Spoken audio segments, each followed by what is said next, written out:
Anything you want, then you can get it. Don't get scammed, cause then you'll regret it. Hollywood legend. No longer gotta look pathetic, look pathetic. GizzyCredit. Anything you want, then you can get it. Don't get scammed, cause then you'll regret it.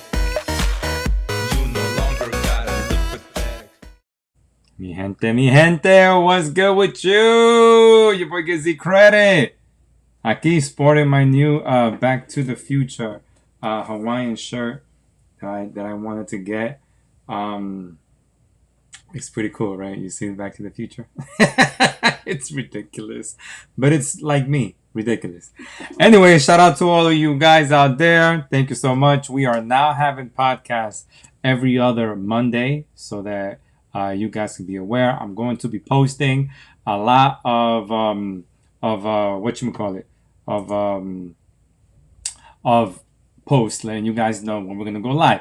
And I have more videos, as you could see. Let me see the video that I posted. I posted a testimonial yesterday of a customer we came through for who was a cop. He retired, and we were able to get him a house. He moved out to Florida, and then he was able to refinance too. And now, as you can see right over here, 772 credit score. That's what's up. That's what I'm talking about.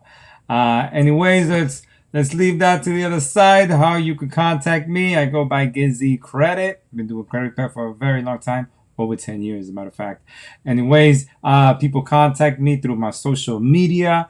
Where are my social medias at? Right up here. Boom. All my social media.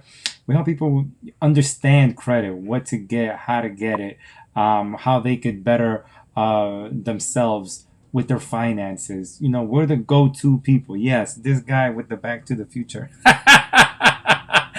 Hawaiian shirt. Anyway, shout out to you guys. How you can contact me? You email me. You could DM me on Facebook right now. We're live. We're live on YouTube.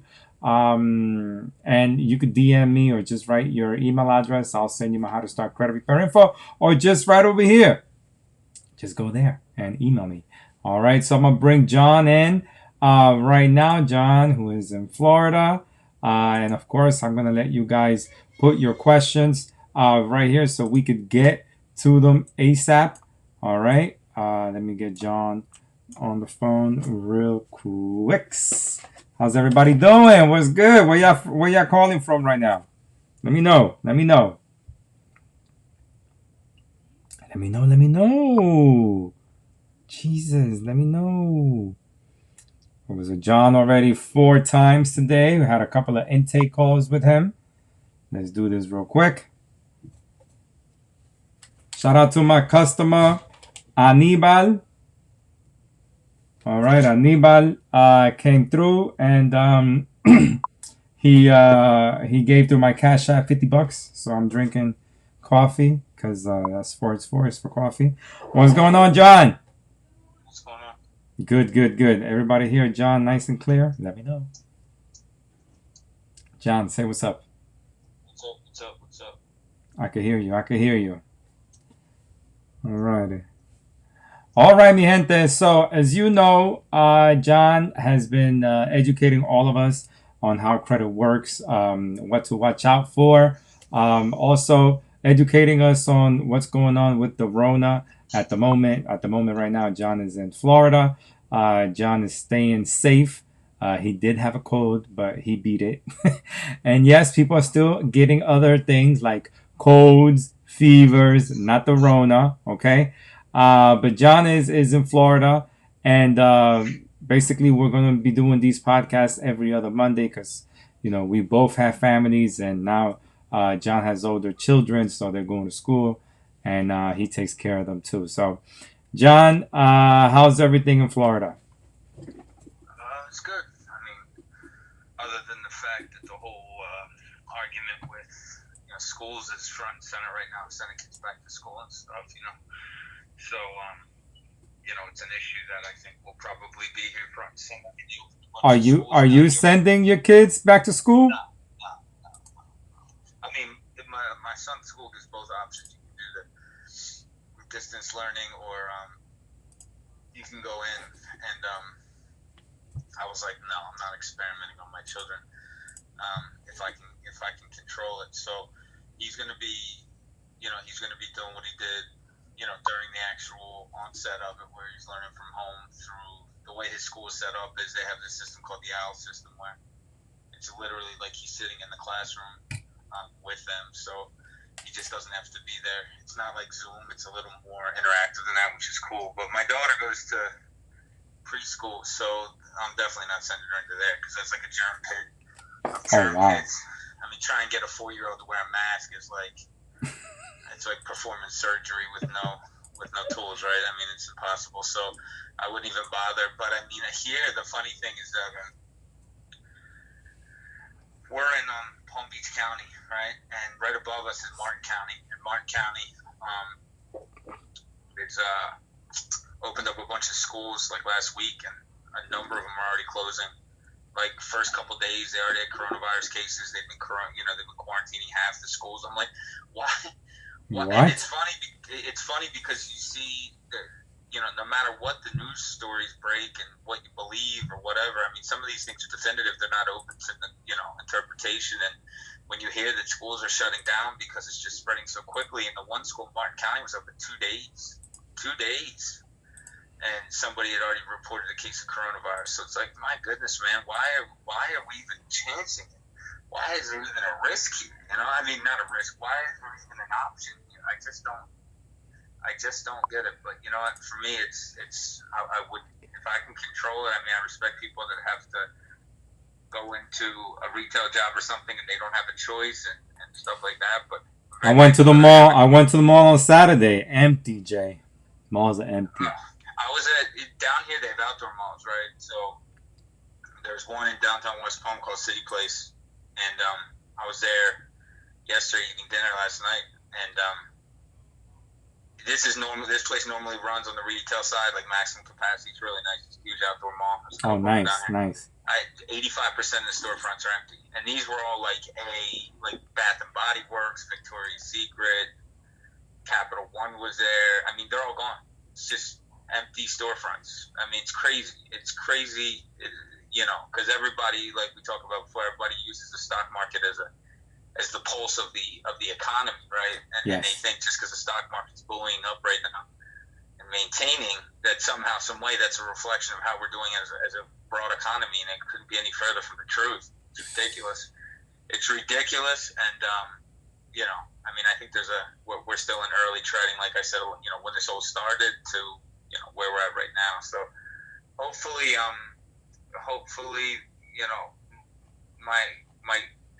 my hope is that sending all these kids back in the districts that are doing it, in the areas that are doing it, you hope that whatever kids are exposed to anything that may or may not occur, you just hope that it's not that bad, or they catch it early enough so that it doesn't spread. You know what I mean? Yes. That if something is going to happen, it's done on a very minute scale.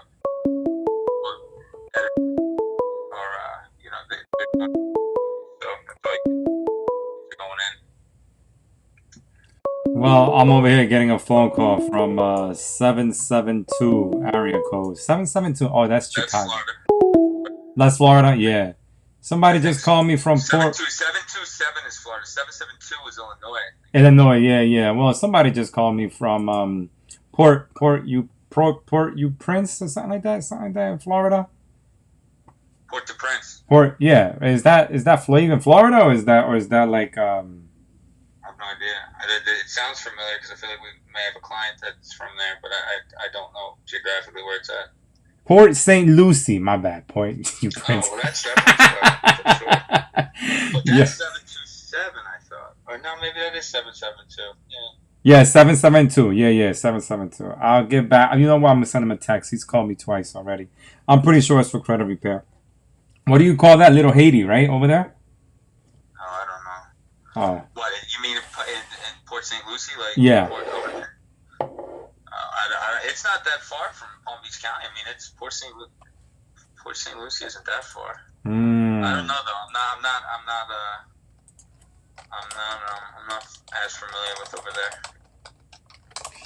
Live right now. Hashtag GizzyCredit. I meant to ask you know that the cases up in Jersey are starting to tick up, right? I mean, You sent me an article about that was like 2 weeks ago. that was two I weeks sent you ago. the article, and then Murphy's been all over the television talking about how, just pleading with people to, to stop going out and stuff. And I don't know. I don't think it's helping.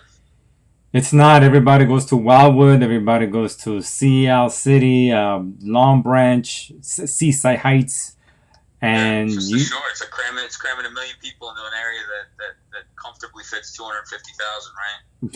So even if you're not out partying and doing stupid stuff, you're still stuck next to somebody. And the thing about it is that yes, you are 6 feet away from people in a restaurant. Yes, the server wears the mask, but when I'm eating with my wife and there's people in the back of us, in the front of us, they're not wearing masks. Everybody's just out doing their thing. Yeah, and this is why this is. We talked about this a couple months ago, right? When Florida was heating up, we were doing the podcast. I'm like, it's just a matter of time before it hits Jersey again, because that the Jersey Shore it's like you're stuffing people in an area like sardines, right? I mean, there's way more population, it's way overpopulated than what it can handle, even in a normal season, much less now where everybody just wanted to get out of their house so badly. So, and talk about Jersey politics too, Jay. Jersey politics it's not the best right now.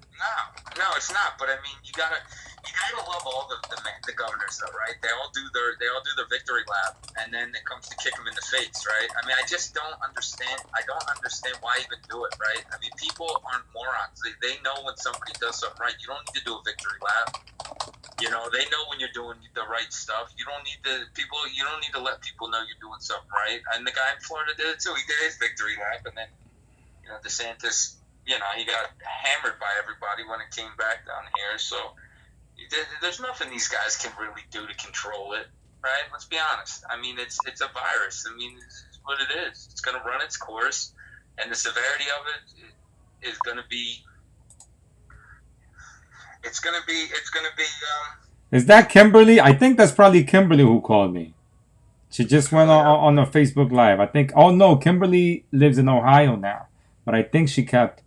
Kimberly, did you keep the Florida number? Living in Ohio now? Who's Kimberly? Kimberly Binns. Oh yeah. Okay, I'm your friend. I see you on YouTube. Okay. All right, cool. Okay. Yeah. No need to do a victory lap. Good one. Correct. That's what someone just said. And she's in Aloha. She's in. Colleen, are you saying Aloha? Are you in Hawaii, or are you somewhere in New Jersey? She she does real estate. Colleen too. Well, like I said, I mean, there's still a lot. I mean, there's still a lot of people thinking that this second wave's coming in the fall, right? When people go back inside again, they go back indoors, and they don't have the ability. It's so annoying because that's all you hear in the news. It's annoying. Voting. I mean, and it's gonna get even more annoying every day as we get closer to voting. So I don't know how it is over there. Especially people over there that was just showing a whole bunch of people in boats in Florida, 2,500. Did you hear that news? No, but it doesn't surprise me. Listen, look, the fact of the matter is that there's people that have already made the determination whether they're going to take it serious or not, and That's true. it's not going to change their behavior. I mean, we live in an entitled country, probably one of the most entitled countries in the world. That is very true. Where nobody wants to be told what to do, how to do it. Even the most docile human being doesn't want to be told what to do. So when you're constantly told what to do, they just do the opposite. So it's like 50-50 down here. You see people that actually care and are,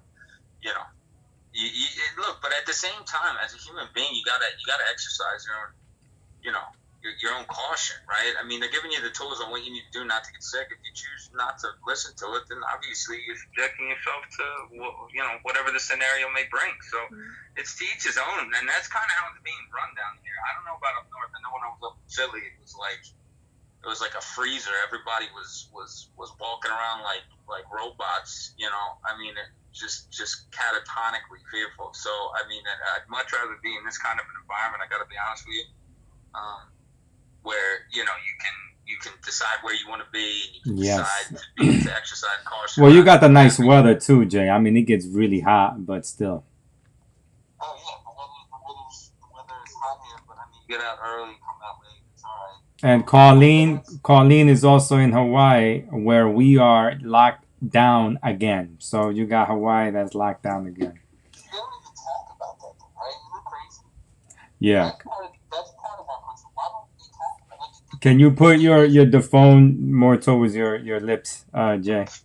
Can you hear me? I can hear you now. Yes. Yeah, I'm saying why don't we hear about that? You know what I mean? Like, why isn't that on mainstream media? The media is so fragmented now. It's crazy. It's just so like disconnected. Like, you watch one channel, you get a whole bag of shit that you get to chew on, and it's like left field, right? You watch another channel, you get right field. You watch before it used to be like at least constants. You understand what I mean? Like of news that made like all the news networks, and then they worked into whatever little specialty they wanted to profile from that. But now it's just so fragmented. It's crazy. Like, why wouldn't we know that Hawaii's locked down again? I still have yet to see any news on the Portland stuff, and that's going on every day. I heard Portland, Oregon. Yeah. I hear that news. I watch YouTube news. I mean, I get my news through. I don't watch YouTube news, so I'm learning through other people. I heard Chicago's having crazy riots. Oh, it's stupid, Jay. It's stupid. Portland, Oregon. But here's the thing, though. It's nowhere on mainstream media. Nowhere. Like, you watch the news, you watch, in the morning, you watch any of the main guys. They don't talk about it. No. It's like it's not even happening. How does that happen? You know what I'm saying? Like, how is it? Are you trying to not inform people? Like, you know what I mean? Like, That's why there's. We all know the media has a way of doing their own scenario, but normally they're not in conjunction, right? Normally one has one interest that they're protecting.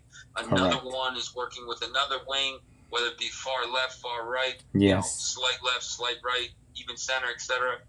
It's not ever normally where everybody is in unison that they're not going to profile the craziness that's going on, and how riots just haven't stopped, and how cities are just getting burned to the ground, like big, beautiful cities that took 15, 20 years to get back to the point where they are. And, we made a whole podcast about this, about Philly. Yes. What the expectation was and the fallout was. But I talked to somebody 2 weeks ago in Philly that was down there, and they're like, yeah, man, there's people sleeping in tents at the art museum. A whole village of them.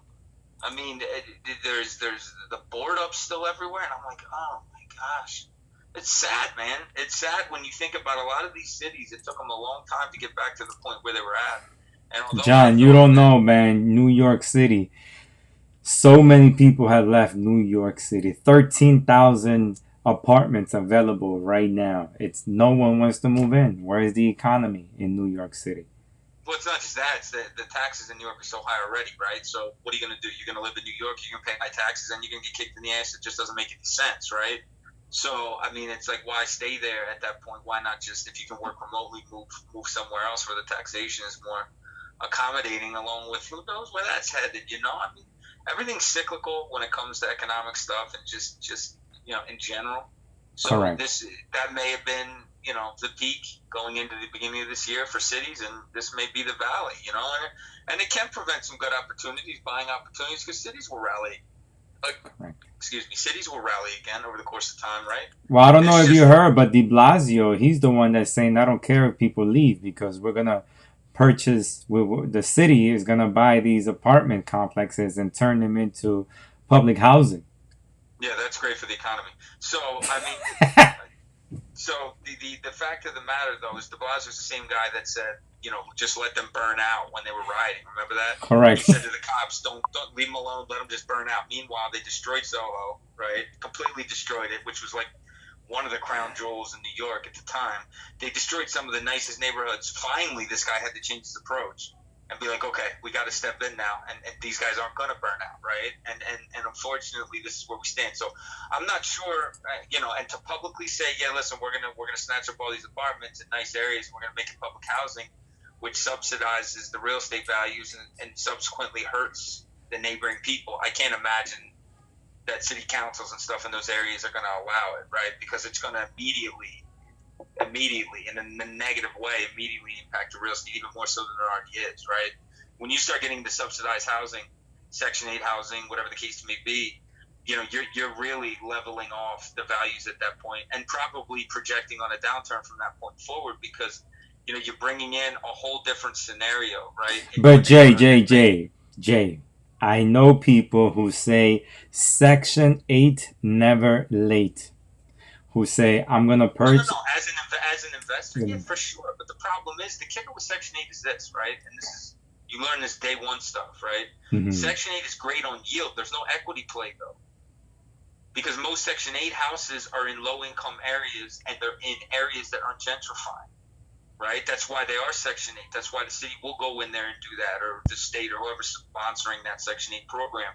So in essence, let's say it's a $40,000 house and you're getting $800 in rent, which isn't that unheard of. At least I know in Philly it wasn't.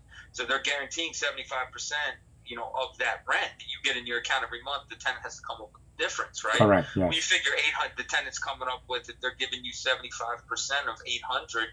They're giving you about $600. The tenant's coming with 200.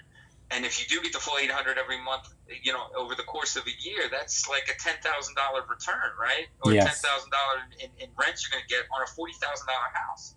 That's an insane return, right? And yes. that happens. That really happens. The problem is there's no equity play because you're not going to have development come into that neighborhood, right? You're not going to have large amounts of development money, commercial strip even centers, in Philly, where you invested at, that got gentrified. Yeah, because that wasn't the scenario though, right? I mean, that wasn't when you go on notice and you're like, yeah, we're bringing in public housing, and you let them know you're bringing in subsidized housing. You're effectively saying we're cutting off the spigot for any real estate equity that exists in this area, right? I mean, you're effectively stopping that because you're basically saying we're bringing in a different scenario to this neighborhood and we're going to change it. It's the exact opposite of a developer coming in and say, look, we're building 1,500 homes. We're bringing this commercial development. It is the polar opposite of that. If you want to look at two ends of the spectrum from the real estate perspective. I'm sorry, guys. We're going to get to the subject real quick, but we just want to get into real estate. I know a lot of you are real estate investors and a lot of you want to get your credit right so you can invest in real estate. So this is a conversation, that is good for you to listen to. So, Jay, I grew up in Newark, New Jersey. There used to be projects, 7th Ave projects, and then there used to be Grafton Ave projects, and then Baxter Terrace projects and all that stuff. They took down, Grafton Ave projects. But there was a builder who came in who also built, instead of high rises, they built like one level homes. But there was still. Just hold on. Let me explain the difference for you, right? Okay. That's the difference between if you come into an area that isn't built up yet and an area that may be struggling for any number of reasons, right? Demographically, may be struggling. Economically, may be struggling for any number of reasons, and that happens to be the area where the Section 8 exists. And on the fringe of those areas, you're starting to get employers come in, and then you got some developers coming. That's a different story. If you're sitting at the high point of your area where you've gentrified, you've turned it, right? Okay. And the values are up. Look at New York right now. The Bronx places go for $1 million. Oh yes. Right? I mean, and then you turn around and you say, look, you know what, guy? I know you just spilled your heart, guts, and soul into that 3-family in the Bronx. It's worth $1.5. You bought it for $200,000. But down the street, we're gonna put all this new section, this planned housing, and it's all gonna be government subsidized. You're putting yourself in a very, very, very precarious position because now you're trying to reverse engineer the gentrification, right? Because you're going backwards at that point. Bringing in planned unit, like any kind of government-related housing or stuff like that into an area that's done, if you're the person that lives there, think about that.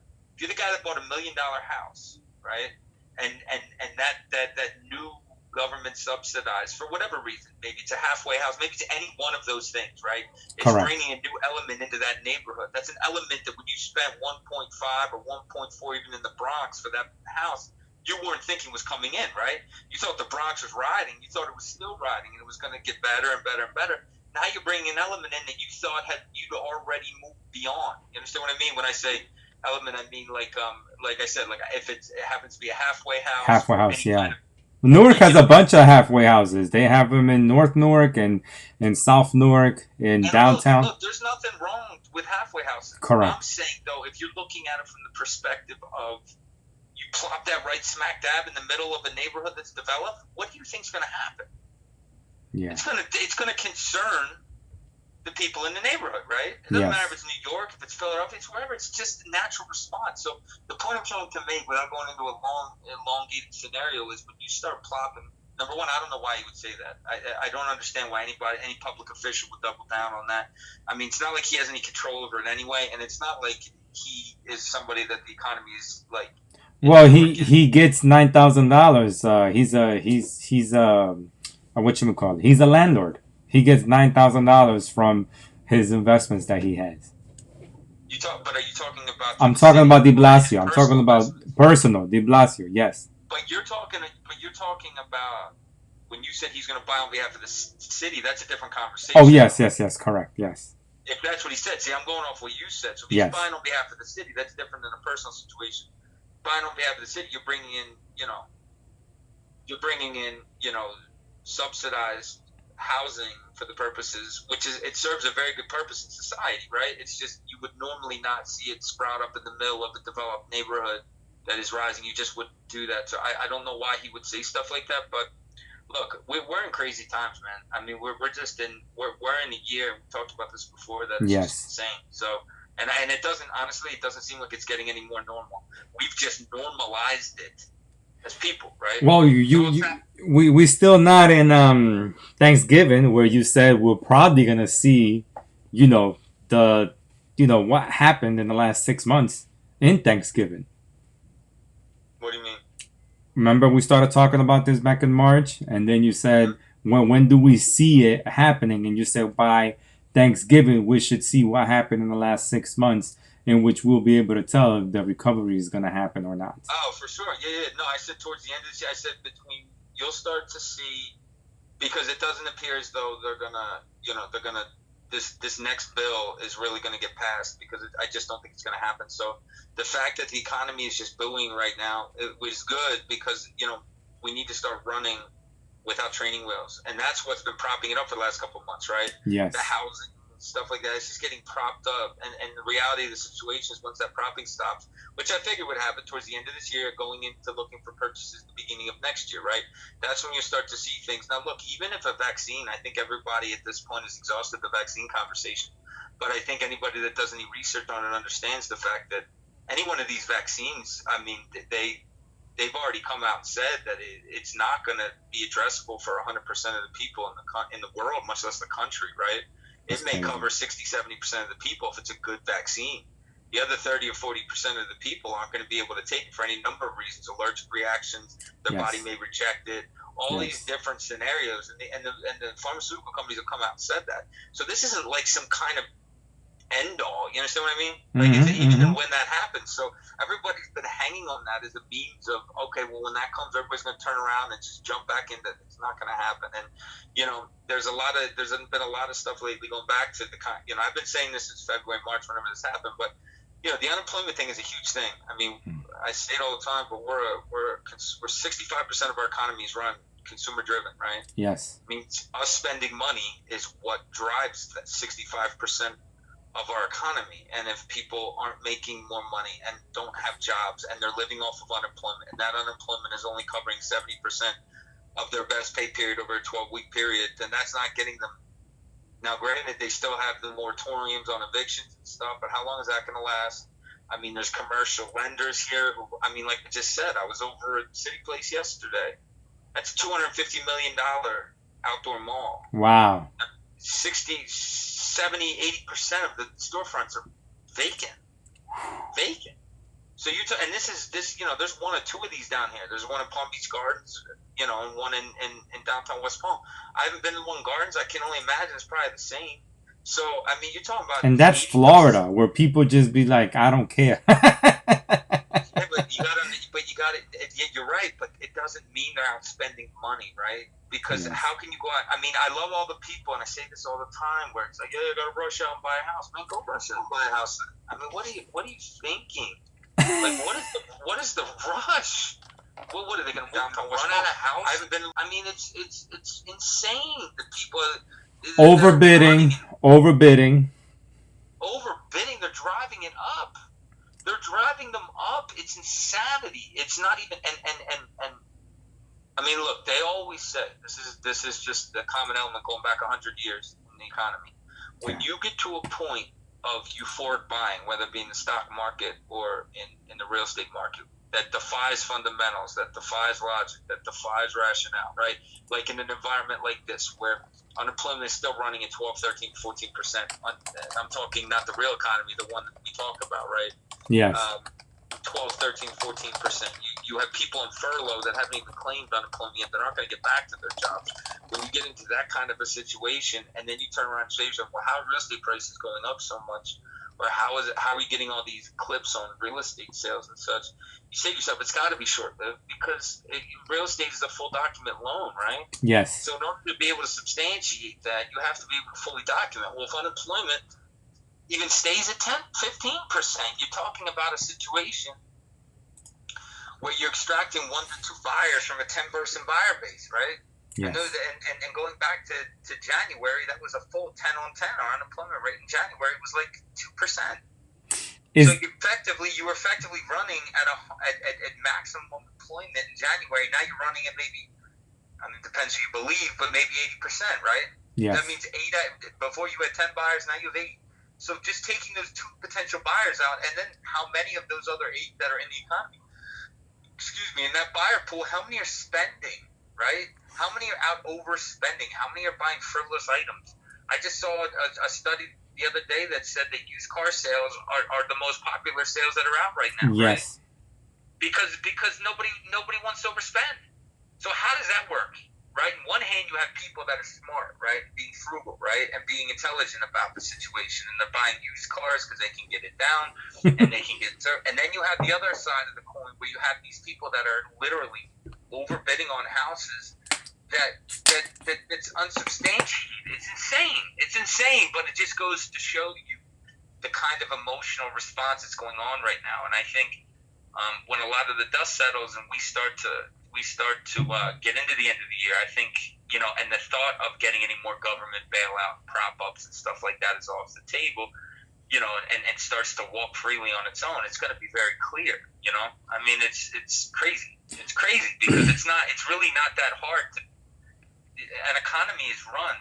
Its baseline, its foundation is employment, right? Yes. That is its baseline. I mean, if your employment is staggering, then everything else feels the pain of that. I mean, obviously, Facebook and things like that, it's a different conversation because it's free, right? So, I mean, when you see stuff like that, people will monetize that, and a lot of these online companies figure out ways to extrapolate money from people just from them sitting at home and sitting on a computer. But the standard businesses, which make up a large majority of publicly traded companies and retail operations, they're not. I mean, think about all the retail bankruptcies that have gone on. A lot. There's tons. I mean, Brooks Brothers, New York and Company. I mean, the list is it's been adding every single week, just endlessly. Right? It just keeps going on. These big names that are trying to restructure because they can't sustain. I mean, it's just where it's such a divergence right now. It's crazy, but we got off on a really long tangent about this. I want to try and talk about the topic. Well, people missed us. Well, they missed you. They didn't miss me. They see me every day. But it's good to get the knowledge of an avid real estate investor like John. How are you doing all that? Hey, Gizzy, how are you doing all that? Posting your card on the screen. Colleen, the program is called Ecamm Live. Ecamm Live, you're able to do all these things and have your social media, your thing. You're able to put music and all that stuff. Is the bomb. That's why I use it. I got the pro one, which I paid like 250, 260 bucks for it, but it's worth it because you could go on live at any time. And I'm going through Restream right now. We're live on Facebook and on YouTube. but I could go a whole bunch of other places too. My people, I have a 20,000K saved and counting. Look at that, Tyrone Williams. Tyrone is stingy. Well, I'm not gonna say stingy, but he is being smart. Tyrone has 20K saved and counting. Good for you, Tyrone. That's what I'm talking man, about. that's exactly what That's how you do it, T. Anybody who Don't get into no car buying either. How is it, Jay? A $30,000 loan keeps you from. I don't know how to explain it. How you say it? Well, I mean, when it's more situational, but I mean, when you know the payment on a $30,000 loan over 5 years or 60 months is approximately, you know, at a reasonable rate. So let's just say it's 5 or 6%. You're talking about a payment of about close to $580, right? $580 with 3% interest rate represents about I don't know, $200,000 in buying power roughly. Yep. So we always tell people to get the house first, and then if you need to get a car, get it after. But I'm telling you right now, man, just because I deal with so many different people and so many different clients from so many different walks and perspectives, etc. People are cutting back on spending. I mean, yeah, there's people that are just idiots, right? That's just a factor part of life, right? You have morons that just go out and keep spending and thinks everything's going to turn around, stuff like that. But for the majority, there's a lot of, you know, smart people out there that are saving money, and they're being smart about it because they just don't know.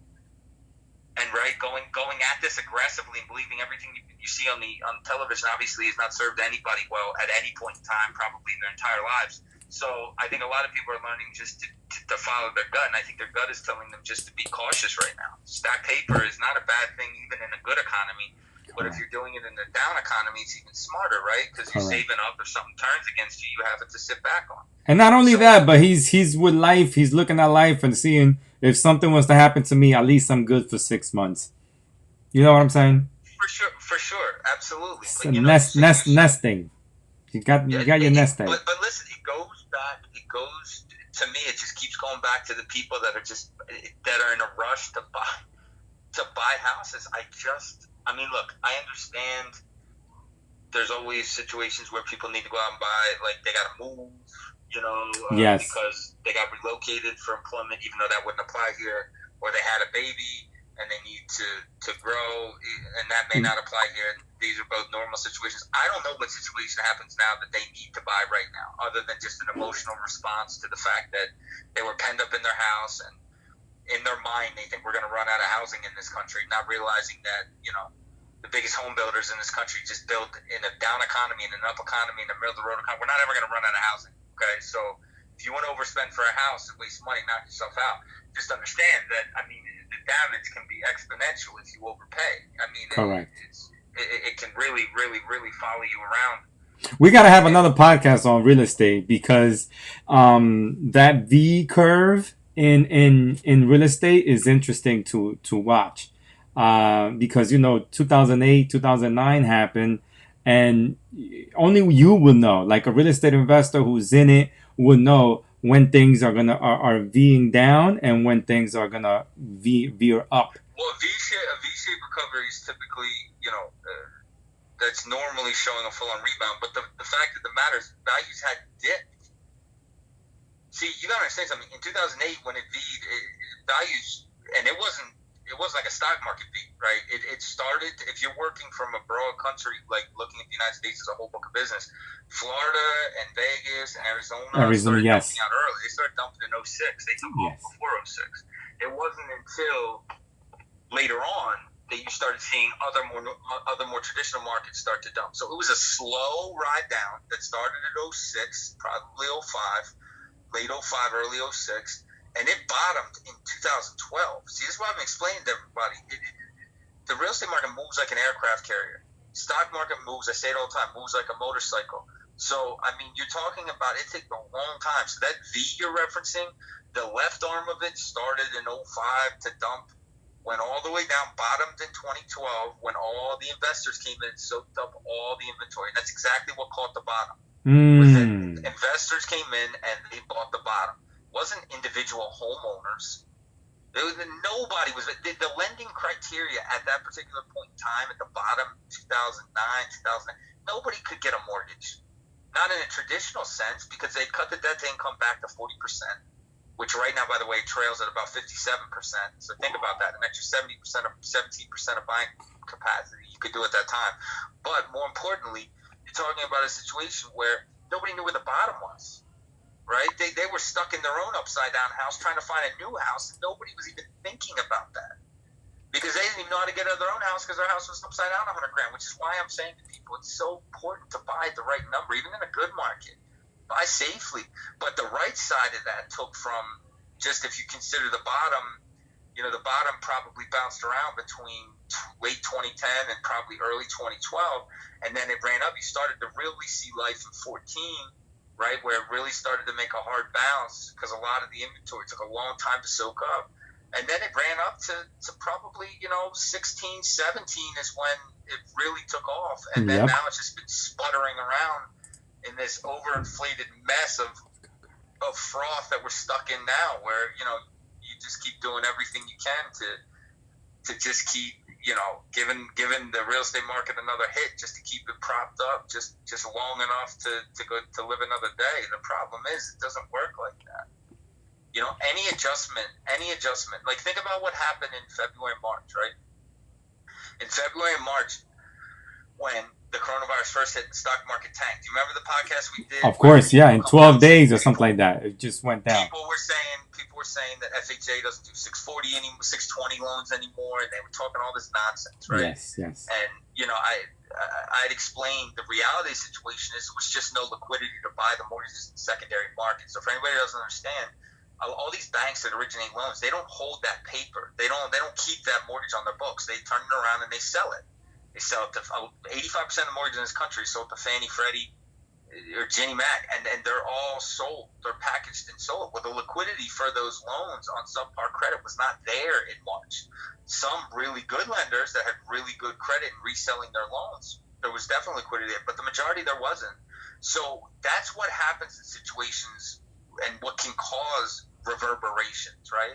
But even with that, in that short period of time from March to April to May, right, till things started stabilizing, the stock market liquidity started coming back, you didn't really see much of a drop in real estate prices, right? You saw more of a flattening, right? So for anybody to say that this is a V coming off of May is nonsense because you didn't really have enough time. Think about real estate settlements take a month, right, if you're doing it right. In reality, they take probably 45 days. From March to May, you could settle on one property, right? So if you think you can't call it takes time for real estate to unravel. It takes time for it to gain momentum. It's not like a V-shaped bottom you see in the stock market. So I'm just saying that we're so in early sledding right now. I've been saying that since the beginning. It's just we're still barely past the doorstep. I mean, the economy still hasn't shown, any businesses still haven't shown they're able to sustain themselves from a retail perspective. All that's shown is the Goliaths like Amazon and Facebook and the big boys. They're just getting bigger. They're just getting more emboldened. That's all this has done. That's all this has proved. That we're in a Darwinian survival of the fittest type corporate environment right now on a large scale. I mean, and you're watching it play out, and I just don't see how that works its way back to consumer economy, right? I mean, if you really believe, and most people do, because most people are in Robinhood buying these stocks hands over fist, and they're the ones inflating the values on them. If you really believe that Amazon is going to continue to grow forever, and all Facebook will do the same, and look, they're very well-run companies and they're very profitable. Where does that leave the typical guy that goes into work, right? Where's his job then? Yep. The guy that worked at the retail store that's no longer there. Where's his job going? He can't. What is he going to do? Customer service for Amazon? They outsource their customer service to a third world, to India or the Philippines now. So what are you going to do? You're going to drive one of those trucks for Amazon? Well, you have to pay them to start one of those companies to be able to manage that. Yes. That's an investment. It's like $500,000, $1 million investment. Yep. And you got to be on time and everything. Listen, it's if you really want, like I said, I tend to get a little bit too sick about this conversation. I think we're living in an environment that's entirely too optimistic, right? We're living in a psychological environment that is predicated 95% of it on hope. Just hope. That's it. Just hope. They're hoping the vaccine comes. They're hoping their employer's not going to fire them. They're hoping that the business that they had that's not making money anymore is going to turn around and just start printing money. I mean, that's not an investment approach. It's certainly not an entrepreneurial approach, right? I mean, you have to adjust. You have to pivot with the situation if you know the situation is moving in that direction. They come out with a vaccine tomorrow. You think people are going to hop on planes? I don't. You think you think anybody else is going to Disney World? You think you're going to have football players that are going to come on and want to play football? Oof. I mean, just think how much money the lack of baseball, the lack of college sports, the lack of all these things take from the economy. Oof. Just think about that. Roger Goodell gets paid $40 million a year. Jesus. How much money do you think the NFL contributes to the broader economy? The NBA is playing in a 3 square mile bubble right now just to get it on television. How much money do you think they're not getting to the overall economy, right? I mean, it's these types of things that people see, these remnants of a skeleton of a somewhat functioning economy, but it's not, though. It's not. It's a giant mirage. It's not. Baseball's a joke, man. The first week, the Phillies played the Marlins, and they had to quarantine for 2 weeks and reset everybody else's schedules. I mean, it's ridiculous. And they had to be the Marlins. Of course, it's the Marlins, right? Of course, it's the Marlins. And then, you know what they said? The story was that they were out partying at a bar in Georgia. So, of course, Georgia comes into the story, too. Because if it's anything, it's always Florida and Georgia, right? So, Georgia got pulled into it, too. And the next thing you know, all these teams are experiencing it. So, how can you even run a functional season when you're shutting down constantly? It's not even fun to watch. They make fake noise in the games, and they got paper people in the back. It looks so stupid. I mean, it's absurd. It's a dystopia, 1984 dystopia. There you go. Yeah, but I mean, just think about it. Look at every corner of our society right now, right? Just every normal function. Just sit back for a day and just sit back and be like, think about this. They're calling you woke AF, Jay. Yeah, but it's true. But it's true though. It's true. The Marlins got a break. Listen, my people, it's already been 47 minutes, and we usually start off just, get warmed up or whatever. This is right here. This is the real topic today, right over here. Okay? And anything else we want to say about real estate, Jay, about the Rona? I mean, look, I could talk about this for hours, man. I could go on long tangents about this because I just don't think that like I said before, our society is running on a very heavy stream of hope. But this is not doom and gloom, my people. No, it's not. But listen, it's not doom and gloom. And look, everybody's entitled to their own opinion. But what a lot of people don't factor in, a lot of people look at the broader economy and think it's a giant question mark, right? Yes. They think that it's just like a big question mark, and sometimes it works and sometimes it doesn't. No. There's very, very recognizable pillars that exist within any economy, whether it's ours or somebody else's, but ours is good because we have so many people, and we're the largest consumers in the world, right? This country is. So there's things that drive it, and there's things that contract it, right? So when you see situations where the money supply is contracting, unemployment is raising, savings are raising, you're seeing all these variables that are showing people aren't spending money, people are losing jobs, unemployment is going up, all these things that literally tell you it's going in the other direction. Yet everybody's like, oh yeah, we're fine, it's coming back, let's go buy another house, right? Let's buy a second house, let's buy a third house. Knock yourself the fuck out. But the fact of the matter is that it's not sustainable. I saw Tesla. The Tesla got up to $1,900 today. Right?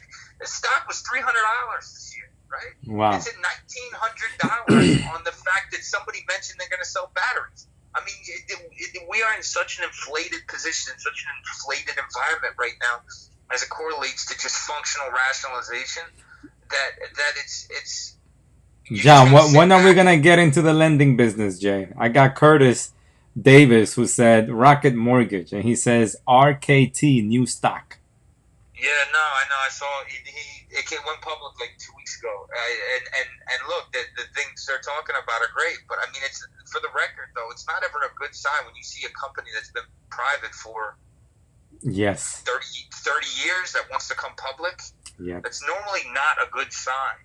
Wow. Because obviously when you become public, then you have to adhere to all the public regulations. You have to report every quarter. You have to meet expectation. You're obviously taking money and you're diluting ownership of the people that have been around forever. So it's normally triggered not by a positive. The reason why you see all these big companies go public over the course of time is because they have a lot of venture money that forces them to go public. They don't go public because they want to go public. They don't go public because they want the scrutiny and they don't want somebody's foot on their throat every quarter making sure they hit numbers or their stock's going to tank. That is not what they want. They do it because they have to.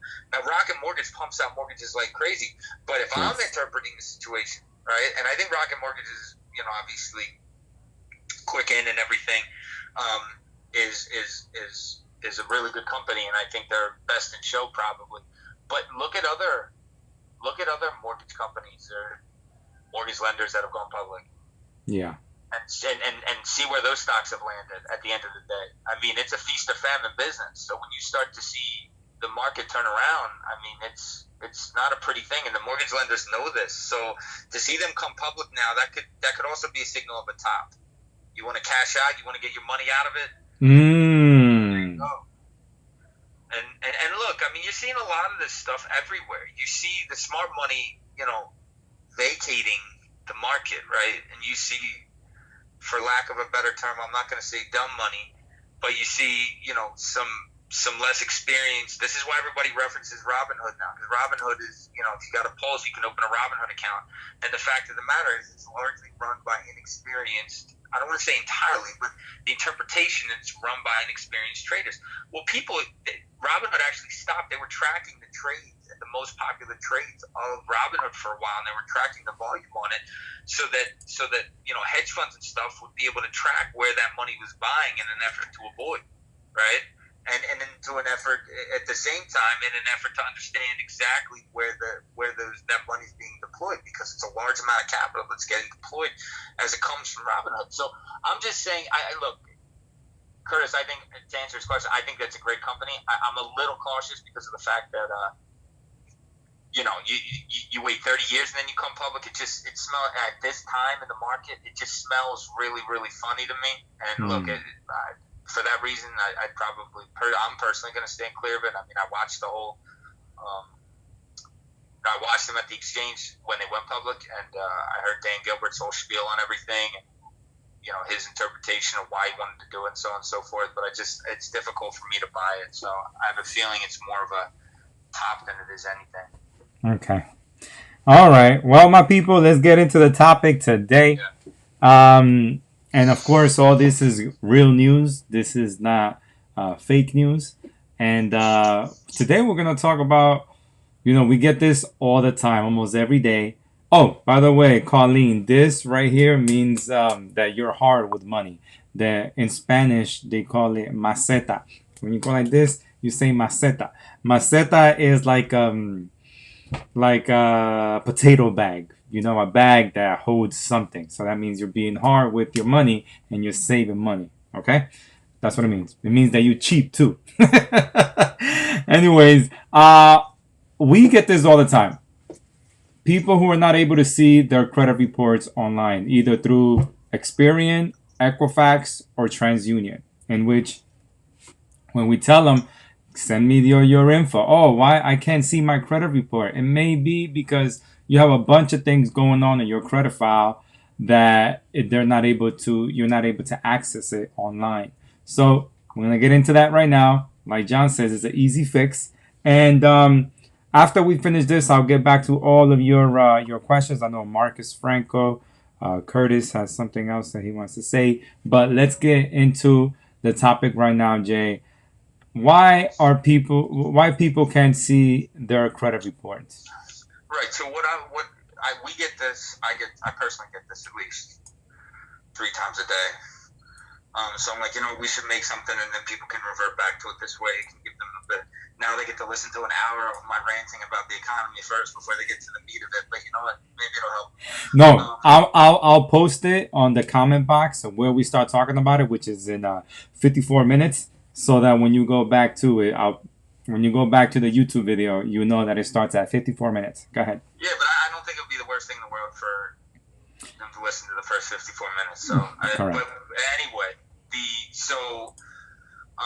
What ends up happening is, and people probably listening have the same problem. If they go to update Experian or something, and Experian won't let them update all three bureaus, whether they set the account up or if they're trying to set up Identity IQ, one bureau doesn't show up when they update the report, or if for some reason Credit Karma doesn't update the report as regularly as it should, or it stops updating. See, what people don't realize is they just log into the app on their phone with Credit Karma, and they think that it's always updating, right? Because they get alerts or whatever. The problem is you have to actually go in and see the date of the score to see if the report's even updating. It constantly doesn't update.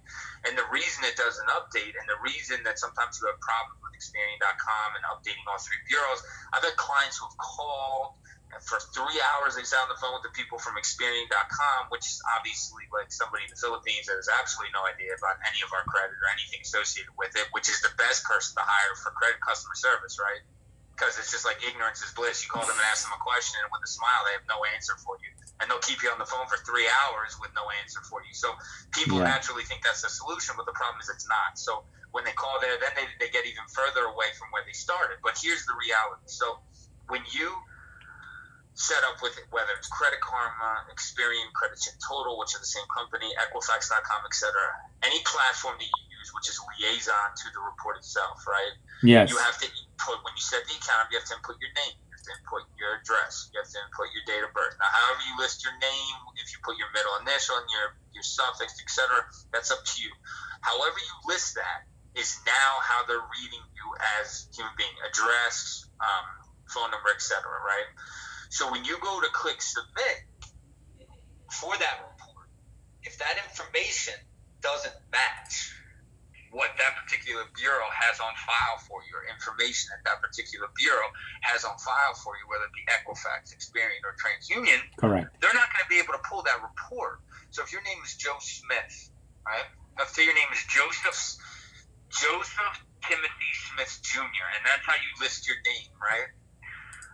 When you sign up for one of these sites, and you put your address and you just moved to that address, so it hasn't reported in the credit report. Okay. And you go to pull it, and they say you have no credit report on file. Well, the reality is his name is listed on the report probably just as Joe Smith, and you can reference this by getting a copy from the bureaus directly in order to eliminate the confusion. But his name is probably listed as Joe Smith. The old address is probably listed on there, and that's why you're not pulling it. But people don't realize that it's just that simple. I've gotten into arguments with mortgage brokers and stuff because they think everything's tied to your social security number. It's not. That's not how this process works. It's not all just social-based. It's social-based, and the personal information needs to match as well. If the personal information doesn't match, you're not going to pull the report. So, for instance, when you go anybody, a lot of the people that come to us now have either been through credit repair before and, we're the last ones to work on it and get it done. Yep.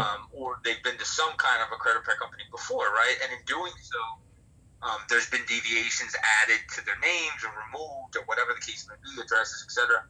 So they can't understand. So we make a quick adjustment, make the correction. It's just that simple. So if you're somebody that's had trouble in the past or continues to have trouble with updating all three bureaus on one of the sites, you need to make sure that information matches, meaning the information that you input to the platform when you sign up. So for instance, again, I don't want to be confusing about this. It's very important to be clear. When you set up an account with Experian.com, they ask your name, your date of birth, your social, your address that you live at, etc. You submit that. That is now the name that's on the profile for that account. So when you submit, it has to read like that.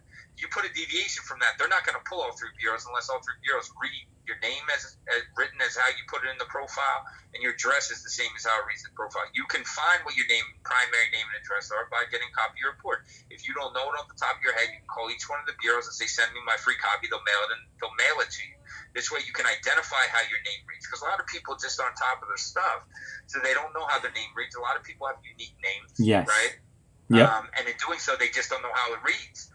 That would be the way that you would do it, and when you would order them, they send them to you typically within 10 days. They'll send them to you by mail after they confirm you, and then you can go in and set up the online accounts. Now, if you go through a credit repair process and the individual isn't like us and understands it as in depth, at least you'll understand why, if they're working on it and during the process of working on it, they're removing personal information that may have allowed you to update it before, old addresses, etc., old name variations, etc., that are no longer on there, and it's inhibiting it, you'll be able to know exactly how to get it updated again by going back and just seeing how it's listed on the report as your name and your address, etc., and then just updating it on the profile. That's all you need to do in an effort to get it updated again. It's just a matter of knowing how to do it and not wasting your time sitting on the phone for 3 hours with that particular bureau, if that makes any sense. Yes.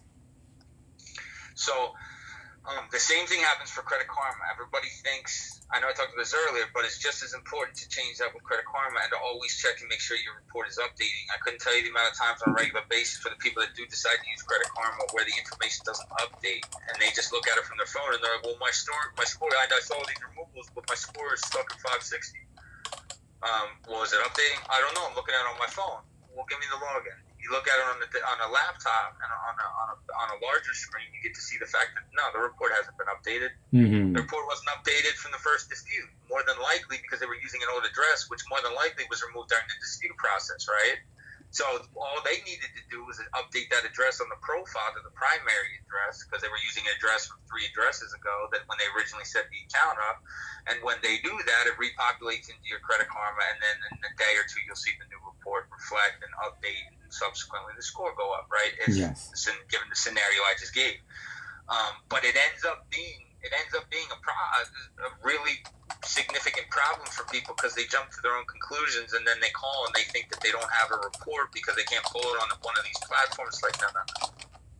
It's a platform issue, right? All these are platform issues, is coding errors. And obviously, if they don't match, it does enable you the opportunity to update the very simple fix that gets elongated and emotionally drug out, which is unnecessary, which is why we're trying to give you this information in an effort to try and avoid it. That's all.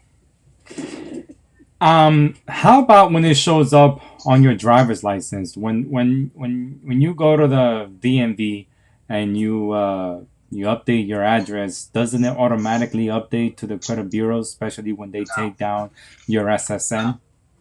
No. Okay. So is fixing your personal? Hold on. Let me just take that a step further. Okay. So everything on your credit report, all those aliases, all those employers, the addresses, etc., they're made up of applications for credit.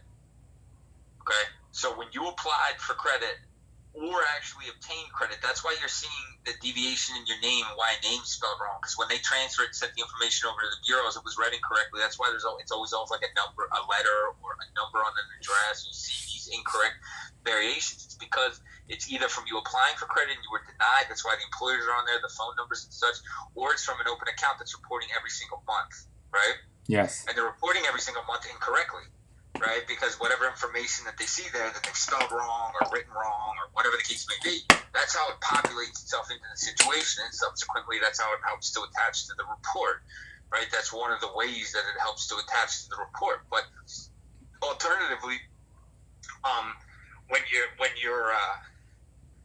you're applying for credit, even if you don't get approved for it, though, the same information populates into your credit report. So any of those applications for credit get submitted to the bureaus. Any established lines get submitted to the bureau. So just be aware that happens. I've had a lot of people say, "Well, listen, when we're working on the credit, we'll leave the employer. I want them to know where I work. I want them to know I have a job." I'm like, dude, it doesn't matter. That's Yeah. Why do we get that? Like. Because I'm sure it's on some board somewhere that I'm sure it originated in some hole, that is just piping out bad information. Is it because it's gonna mirror something? Or garden something? I'm just kidding. All that information is just an accumulation. So even when you go to apply again, they're not going to say, "Oh, okay, you know what? He works for Keller Williams, and it's on his report. Okay, we believe you. You must work for Keller Williams." It has nothing to do with it. Absolutely nothing to do with it. If it's a mortgage, they're still going to verify you. If they're going to ask for income verification, they're still going to do that, whether that name's on your report or not. It has absolutely no bearing on anything. And in all fairness, any of that extra personal information attaches to your report exposes you to potential tiebacks down the line, right? But how about when they also put sole proprietor or business owner? Well, that's because that's what that individual put on there, though. Some people put that self-employed. Yes, they put self-employed. How is that looked at when you go and get some financing? or It's not. Well, look, if you're self-employed, it's in life fundamentally, it's great, right? I mean, you should be proud of yourself if you're able to, work on your own. The reality is when you go to a bank, though, if you say that you're self-employed, I mean, if you're applying for a credit card in a lot of cases, they're going to ask for tax returns or something. I'm not talking about like Capital One or something, but if you get to a typical bank, they want to make sure that you're actually making money, right? So a lot of people write their stuff down. They write off when you're self-employed. They show barely any profit, right? Yes. So it's very difficult when you list. We typically tell clients, listen, list yourself as employed and put yourself as the president rather than listing yourself as self-employed, right? Correct. You list yourself as self-employed, you're going to open yourself up to additional scrutiny that may lend to a potential turnout. You list yourself as employed, and you as the president or you as the CEO, it's not going to trigger that algo to ask for any more information. So you're still telling the truth because you technically are the president, likely, of the company. It's your company, or the CEO. You are employed because it is your employer. You are the employer. So I mean, you're just knowing how to apply properly within the same context, saying the same thing two different ways, if that makes any sense. Please, people, don't put self-employed in your application. No, and honestly, when it comes to, you're just putting more stress on the situation. Because more than likely, right, Jay? More than likely, these banks are gonna just be unsecure, and they're just gonna be unsecure credit, and they're gonna go by stated income. Yeah, because it's all algorithmically done, right? All approvals nowadays.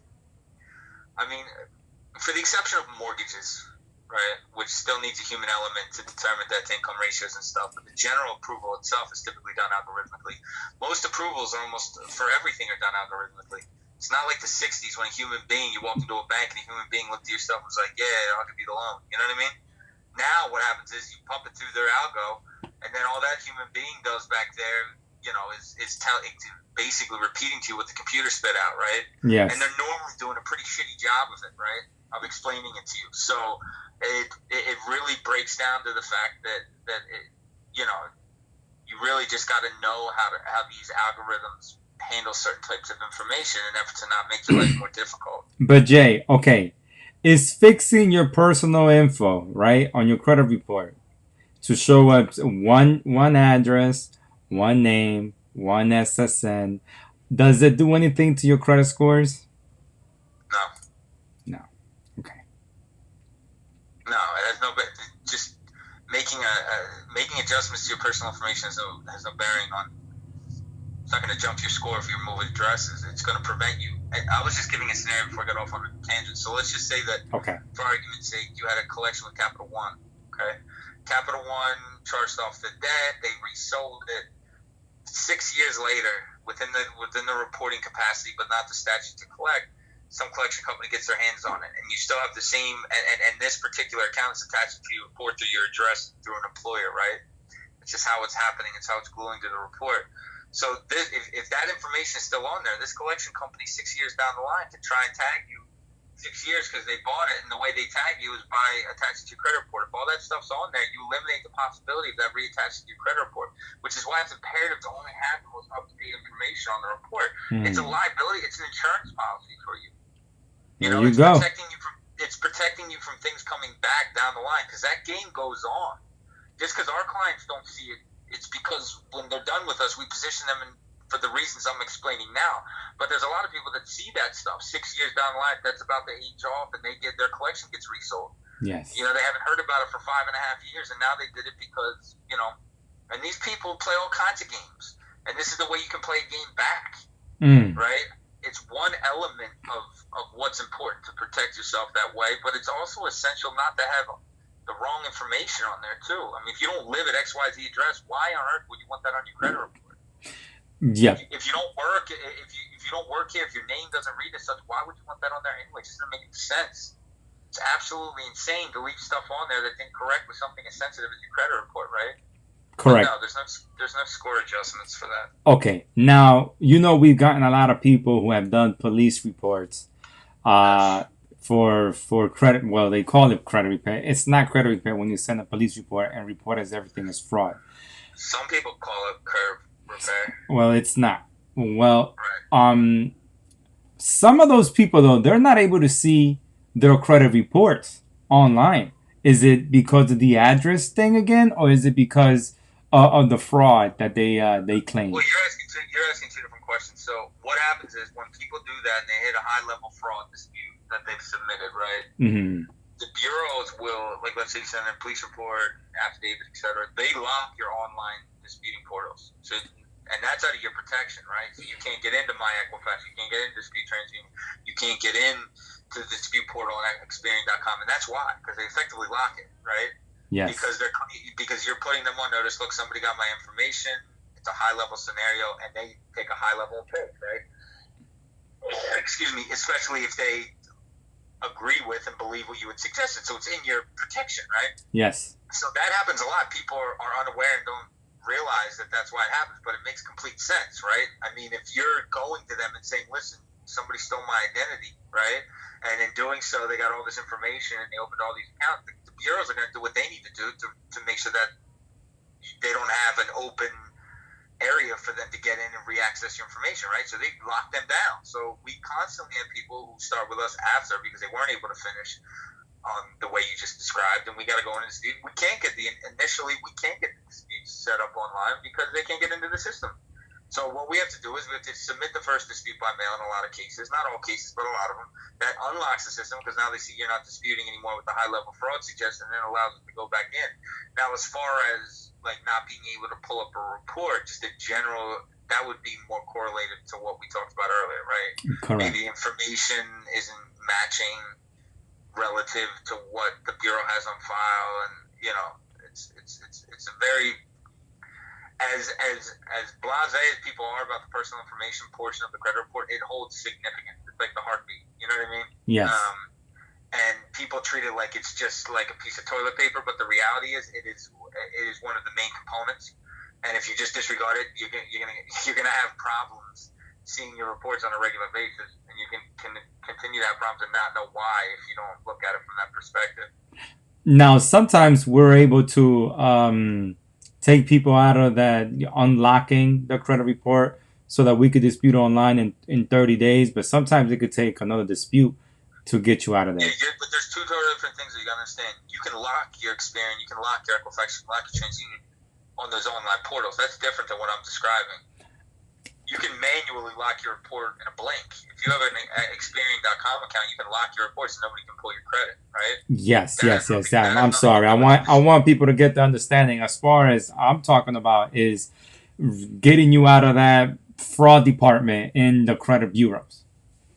Right, but what I'm saying, but they're two totally different things. Like, you're talking about logging. I'm talking, getting when you submit one of those high-level fraud alerts, etc., disputes, so on and so forth. That ends up being a situation where they don't let you dispute online. Logging it is something that you can just do as a manual protective measure, right? Two totally different lanes, two totally different responses. Yes. And initiated by two totally different people, right? You're initiating that lock you do online. When you set up Experian, you're like, you know what, I'm not pulling my credit. I don't want anybody mess with my credit. I'm going to lock it, right? So they can't do anything. Excuse me. And when you can't get in after a high-level fraud dispute to the online dispute portals for any one of the three, that's the bureaus locking you out. Because they don't think it's you trying to get in. You understand what I'm saying? Yes. That's them saying, listen, you just told us you were exposed to a tremendous amount of liability from another human being having your information. As a result of that, we're not going to let you in here until we find out that the coast is clear. And that's effectively what happens. Or until you back off of the suggestion that it's identity theft, right? Yes. And in those situations, then they typically will allow you to get back in if you have to submit a dispute to offset it. Okay. Curtis Davis says 30 years of private rocket mortgage. Oh.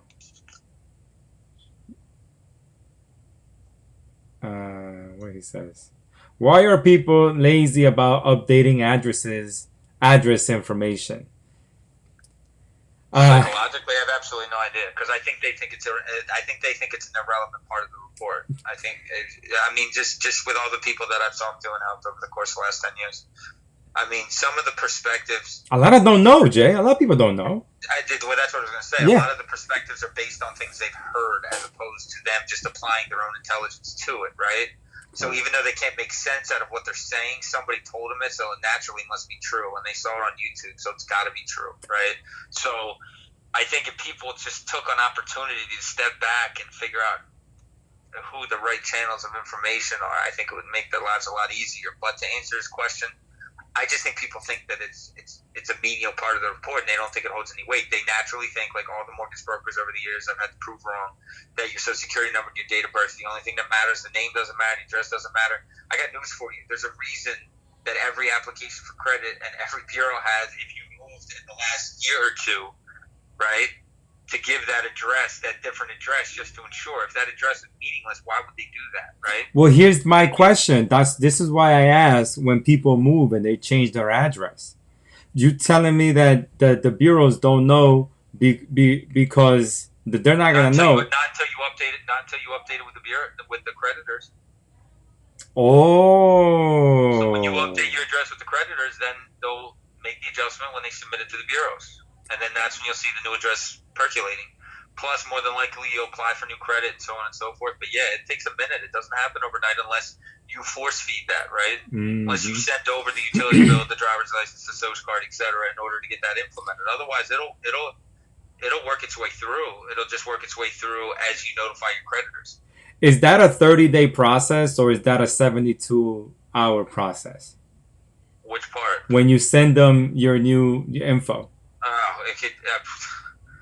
I mean, it depends on the bureau, and it depends if I mean, I've had situations where we've had to mail stuff into Equifax, fax over, and the quickest means of transmission of information is through fax. Yeah. So I had a conversation, for a client where we had to get the information updated before we went for the mortgage, and we had to call back 3 straight days. The one day the guy was on the phone. He goes, "Look, you need to tell me exactly what time because from 7 to 7:25 we got 10,000 faxes." And I'm like 10,000 fax. I'm like, well, why am I even faxing it to you? If you got 10,000 faxes in the course of 25 minutes, why the f am I even faxing stuff to you? You don't have a better means of communication? So I had to give him the exact time that I sent the fax. Fortunately, I had it, and then he was able to pull it up through breaking it down. But it just goes to show you, when you go that route, of course they get lost. Correct. Anybody that's ever tried to fax something to one of these bureaus knows you call back the next day, they tell you to call back the next day, you call back and they're like, "No, we didn't get it." You know what I mean? Like, you got to come correct. So, I mean, yeah, it could be a 72-hour. Look, it could be a 24-hour process. If they receive it and accept it, you confirm it. The next day, they put it in the system. Overnight, the system updates, right? Yes. So, I mean, it can be a 24-hour process. The big question mark is when they receive it, and if they receive it. And that's where the question mark comes into play, and that's where the problem comes into play. Experian will fight you they fight on everything. So they'll fight you and they'll, in an effort to drag it out, they'll ask for another piece of information, so on and so forth. But TransUnion and Equifax, for the most part, are very amenable about making the adjustment. Okay. They say here, why haven't the bureaus been upfront about updating key information? Experian has been good, but that's the whole thing. That's what we just finished saying. That there's a whole bunch of faxes going in through and everything. Say that again? I'm sorry. No, Curtis said, why haven't credit bureaus been upfront about updating key information? Because that's largely. I mean, that's the nucleus of the system, though, right? I mean, that if you ever call up Experian and try and remove an address, they'll say no, it's attached to an account. That is the heartbeat. Like I'm telling you, I mean, the personal information, they're not going to tell you about that because that's how these accounts come through. Yeah. That's why you won't ever hear about it. They percolate through the system with that information attached. That's the glue. Now, that's not the only glue. That's just a large part of the glue. So if you're ignoring the most obvious thing and you're somebody that doesn't take personal information into consideration when you're looking at your report, then, like most people, you're looking in the wrong direction, right? But the fact of the matter is that if you've ever tried to call up one of the bureaus and had them remove personal information that's incorrect, Equifax will be like, yeah, no problem. TransUnion, no problem. Experian will be like, no. No, it's attached to this account. We're not going to remove it because if we do that, it could potentially compromise the account. Yes. Which it obviously takes more than that to get the account on. But the point I'm trying to make is it's a very integral part of the report. So that by them not telling it is not surprising because you'd be working against the people that pay them, right? Well, I have Curtis who also asked, should there be a credit Bible to read or pass for average person in high school or college? Do I think that there should be more time and energy put into credit and debt management and understanding just overall financial literacy?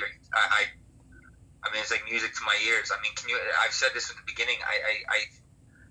If you think about all the stuff, all the useless, ridiculous, nonsensical information we get in high school, that Yes. or at any point in school, let's just start from kindergarten and work our ways up. There's so much ridiculous information that you don't ever use in the course of your life, and there was no reason to even learn it in school. And then you say to yourself, the one topic, credit and debt, every single person has to learn on the run.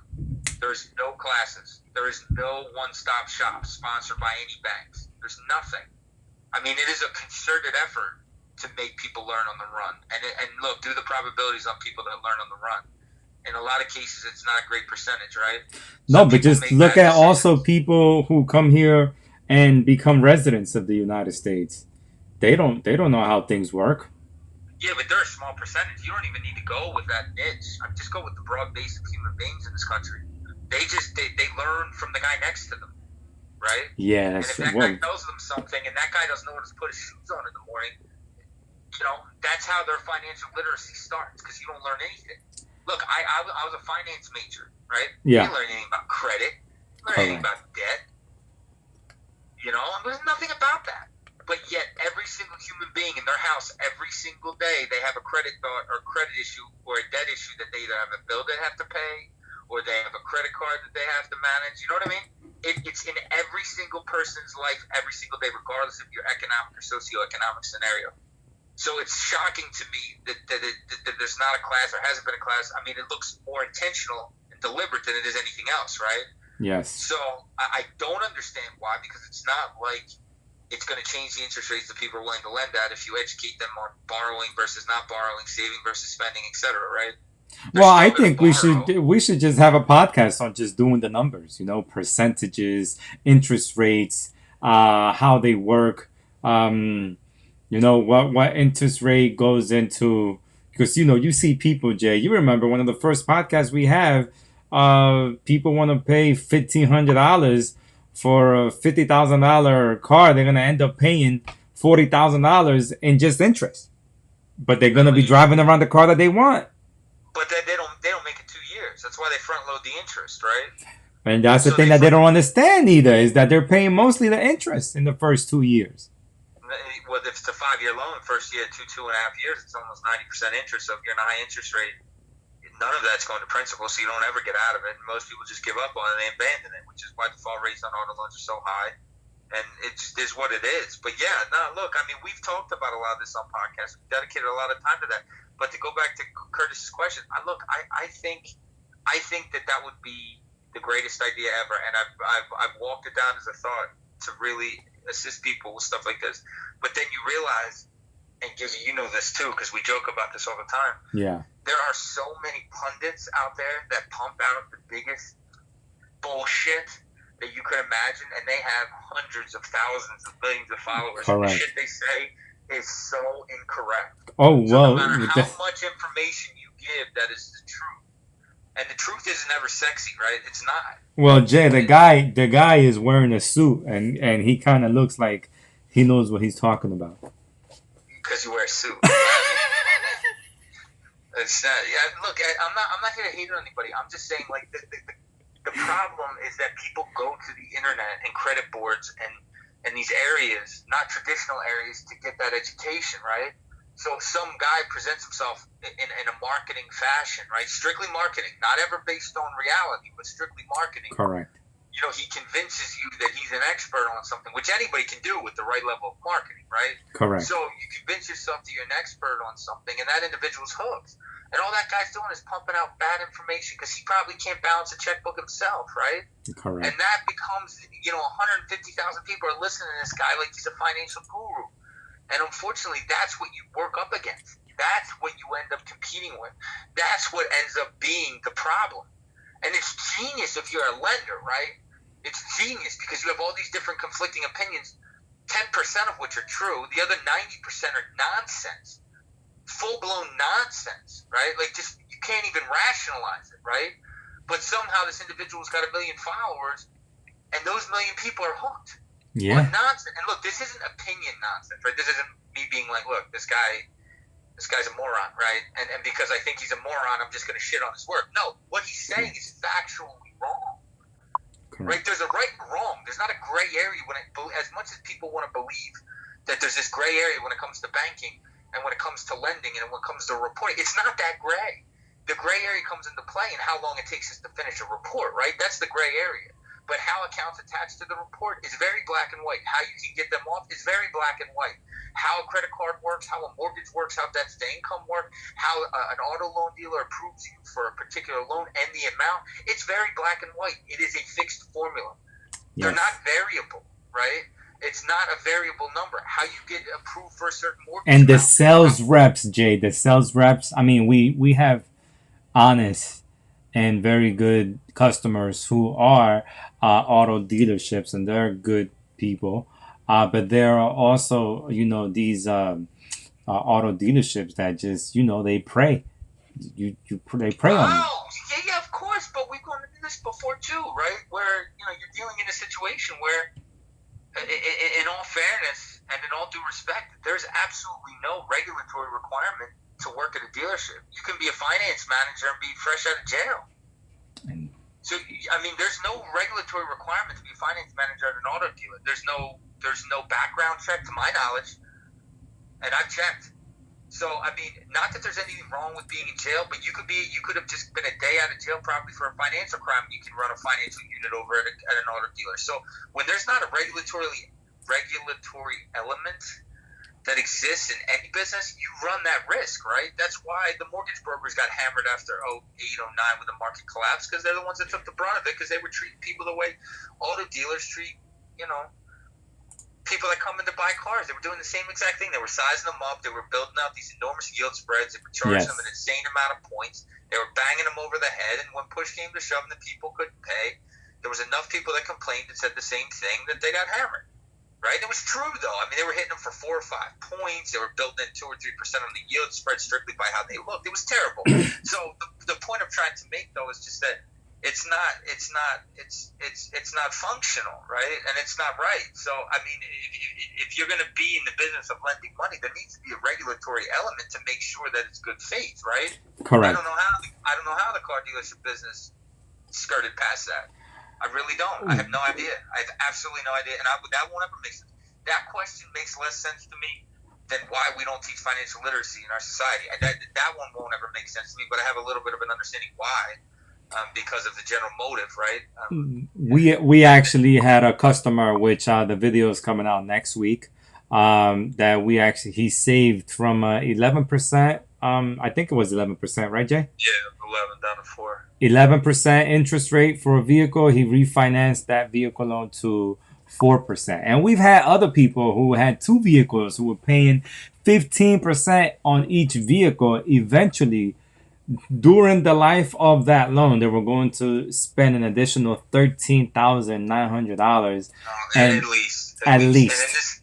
And in this particular client's case, he had 2 vehicles he wanted to refi, and the only reason he wasn't able to refi the second one was because it wasn't worth the value. See, that's the problem you run into when you're in high interest loans, like we explained before. First couple of years, none of you, a pittance of your payment is going towards the actual principal. If you have a $40,000 car at 11, 12% interest, you're talking over a 5-year loan. You're talking about your payment's probably about $1,000. Maybe 100 of that's going towards principal in the first 2 years. So after you've made 2 years of payments at $1,100 a month, that's about $30,000 in payments. You're talking about $2,400 of it's actually going to principal. The rest is interest, right? So you get done 2 years of payments, you want to go refinance the car, and the car's upside down by $15,000, $20,000, right? Because you just drove it the normal amount, but you didn't get any pay down on the principal. It all went to interest. You don't realize how they front load interest till after you get kicked in the nuts, right? Correct. And that's every loan, by the way. It doesn't matter if it's a mortgage, it's an auto loan, a personal loan. The banks front load their interest. If you get to the backside of a loan, student loans too, Jay. But didn't you hear Donald? He just said no more interest rates and no more interest on student loans. Well, while they're in deferment, right? He means that they're not adding it on top. Okay. So they have the deferment right now for the program. And what happens in the deferment is that the student loan companies still add the interest onto the principal when you don't make a payment. So effectively, they still get paid. They're getting paid directly. He said he's not allowing that anymore. But how about people who choose to pay the mortgage? I mean, the student loans. They're not going to get any interest added to that either, right? No, they still have to pay. Yeah. No, you still have to pay, but you're not paying into interest. You're making your normal payment. That's like saying somebody that took the mortgage deferral, that everybody got the reward. No. It wasn't a ban of interest on student loans. It was to coincide with the existing, furlough of student loan payments that started back in March. So people are required to make. There's like a deferment on student loans right now. You understand that? Yes. Right. So this is in conjunction with that program. That doesn't mean that people that are actually paying are unaffected by the virus aren't paying interest. They're just making their payment as usual. Just like the people that didn't need to use the mortgage deferment made their mortgage payments. They didn't get any reward for that. That's right. Okay, so if I'm paying my student loans right now and there's interest that I'm paying in there, Donald Trump says I'm not going to be paying interest, but I'm still making the same payment as I used to? No, you're paying interest. You're not understanding. If you're paying your loan, you're bound by that loan. Okay. Right? Donald Trump's saying for the people that are using deferment right now as a result of COVID, if you can't afford it, only for those people. Yes. Okay? Those people that can't afford it. He said, listen, people that are using the COVID-related deferment, we're not going to add the interest on top. So effectively, you're getting a year of no payments, but nothing's happening to the loan, or not a year, but whatever it ends up being. Correct. We're no longer going to add the interest portion to the principal, which is what typically happens in deferment.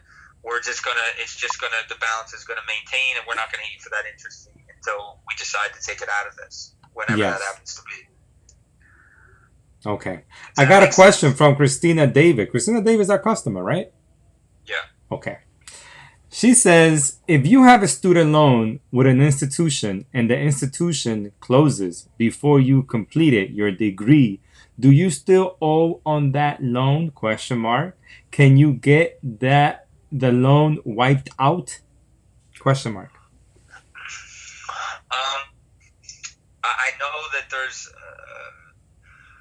certain dischargeable scenarios, and you'd have to, again, it's specific to the school and how much of the years that you earned in the degree and things like that. There's actually particulars, so it would be really specific to the actual school and what happened to the school. Could it be per semester, Jay? Like if you go through semesters and then you pay for that semester and then you pay for that semester?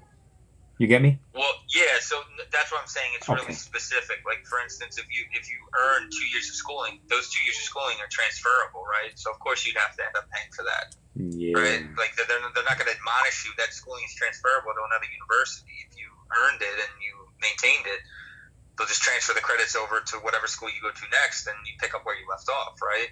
But there are situations where, if a school went out of it, there's all these stipulations. You can actually find it on the Department of Education and Navient's site where it's for dischargeable student loan debts, and they'll detail the different type of organizations and scenarios that are applicable and that they'll allow for you to like Fat Boy 850 says, if the school was closed due to illegal practices. Exactly. Yeah, that's one of them, without a doubt. It's I know fraud, exactly. It's nuanced situations like that where they'll do it. But even in those situations, I'm not sure it even comes off your credit report. I think they just discharge the debt. Yes. So the debt there'll just be no balance once they, finally definitively arrive at a conclusion on it. Okay, and Fat Boy is also asking, do you recommend a down payment on an auto loan? Absolutely not under any circumstance. If you want to take that money and you want to blow it up, just put it on, light it on fire, put it on a boat, and send it out to sea. Because I mean, an auto loan is a depreciating asset, right? So you're talking about a situation where the minute you drive it off that lot, that money you put down is gone. It's gone effectively. The only time that the dealerships ask you to put money down on a situation is largely so that they can put money in their pocket. Because it takes 30 days to transfer the title, and the check doesn't come till the title is transferred. So they don't get, just because they sold you that car on Tuesday the 25th, they don't get paid on that deal Tuesday the 25th.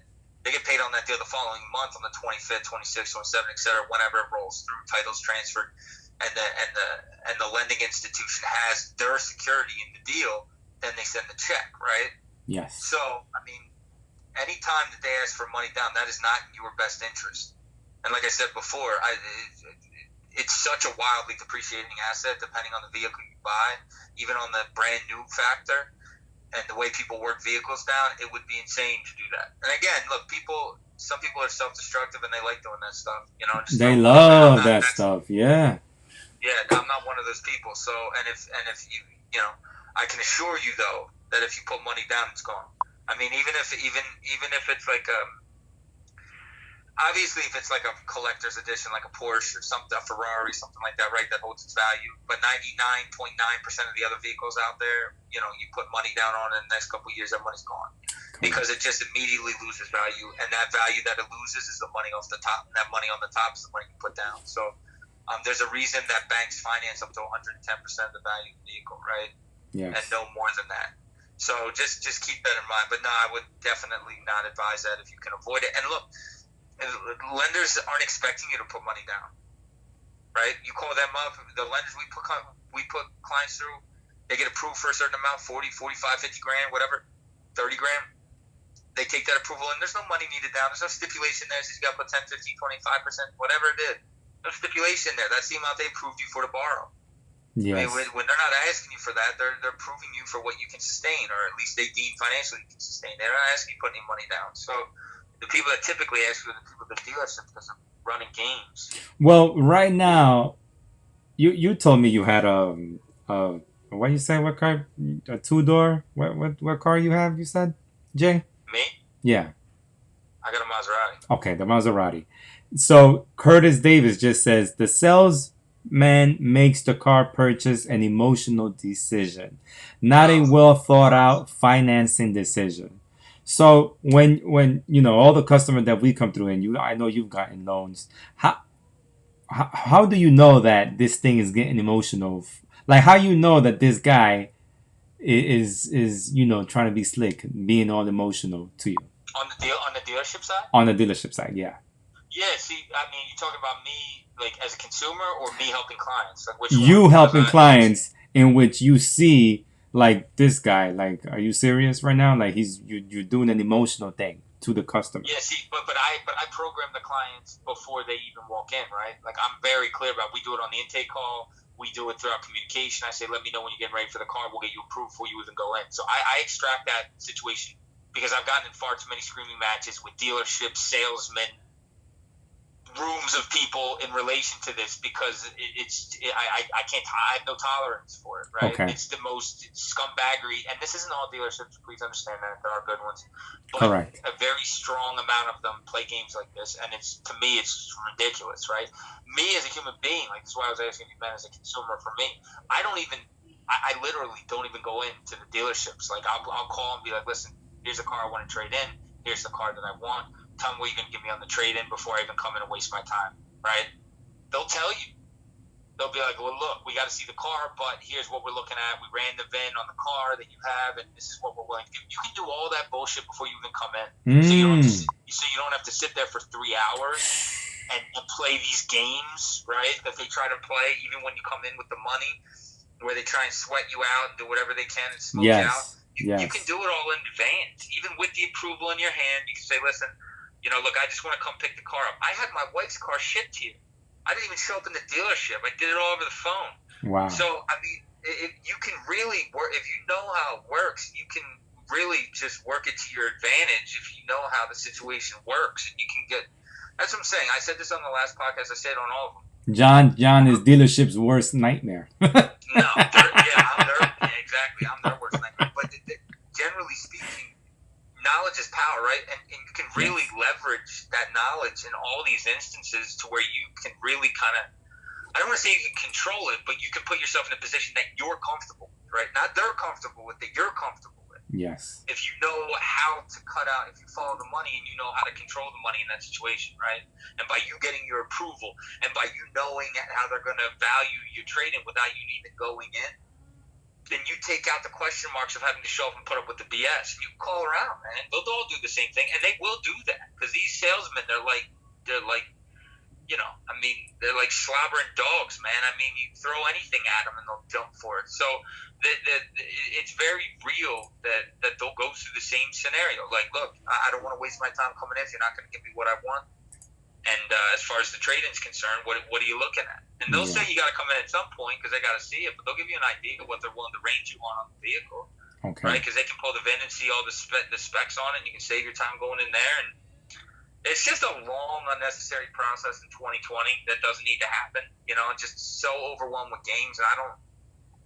On a good day, I don't got time for games, much less on a day when I'm trying to save clients money and I'm trying to put them in a better situation. So that's why I pretty much worked, to answer your original question, I pretty much worked out an arrangement where clients don't even need to stick around with them anymore. Okay, if you extract that emotional element from it and treat it like every other situation, you don't play their game. You control the situation at that point. Okay, so what about Fat Boy says, what if you need to add money to pay off your trade?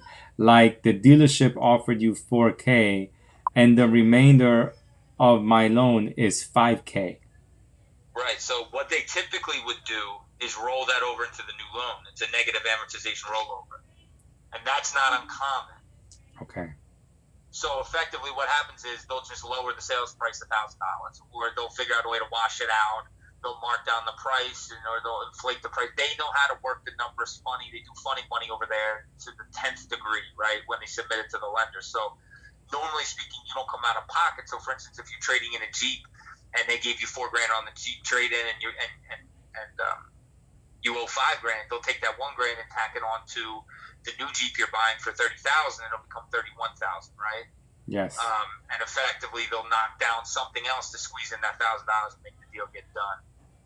Okay. That's how they do it.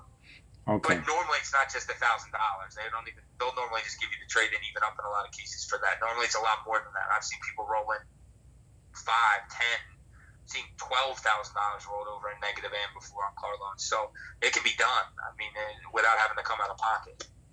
Okay, what's up, OJ? What up, guys? What are we talking about? Man, we talked about the economy. We talked about the economy with the Rona in the first, I think, 54 minutes.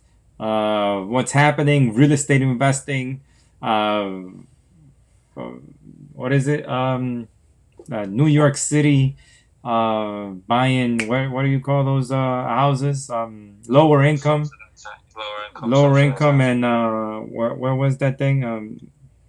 Section 8 housing. We also talked about right over here. Are you having trouble updating your credit report? That started at the 54-minute mark, and we got into how people can't see their credit reports for some reason, and it's very easy to fix. We went in that, and now we're just talking about just answering people's questions. So if you have a question, just write it down. And we get right to it. And Curtis Davis said, Vroom, VROOM or VRM, new stock IPO. Any thoughts? New sales model? Question mark.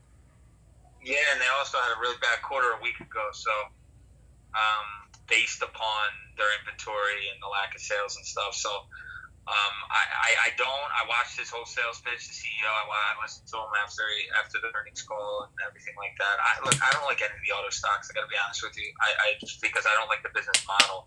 I don't like anything about the model. I see people that go and buy GM and some of these companies. I say to myself, man, these are companies that they're like the airlines. They don't ever figure it out. It's because the margins are so tight on new cars, right?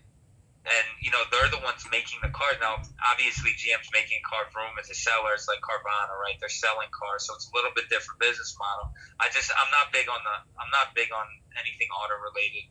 Obviously, Tesla, I thought it was a good stock a long time ago. But now it's in a stratospheric level right now that is unrational and unfathomable by anybody's standards. So, outside of that, I'll let Vroom figure itself out a little bit and see where it falls. I mean, I know Carvana's been going crazy too as another unique business model. They've been going nuts. Carvana came at the right time with, like you don't want to see nobody at the dealership. But then again, you're getting you're getting what you see. You don't know if the car needs, anything new or something is broken. No, Carvana has you can give the car back. I haven't bought from. I'm pretty sure you can keep the car if there's something wrong. You can give it back in like a week or two. Oh wow. But don't quote me on that because I haven't bought from. I could have sworn I heard that though. So But that's a definitely fact check crazy that. model though, especially if you're like an old school mechanic. Like, how you gonna buy a car that you haven't test driven? Or, that's crazy. It is, but you know what? People are so sick and tired of the walk in the dealership, and you walk in wearing a shirt, you leave, and not only do you get 15% interest, but somehow they pull your shirt off, right? Yes. And you don't even leave with your own shirt on anymore. That's how bad it is when you leave there, and you feel like you need a shower.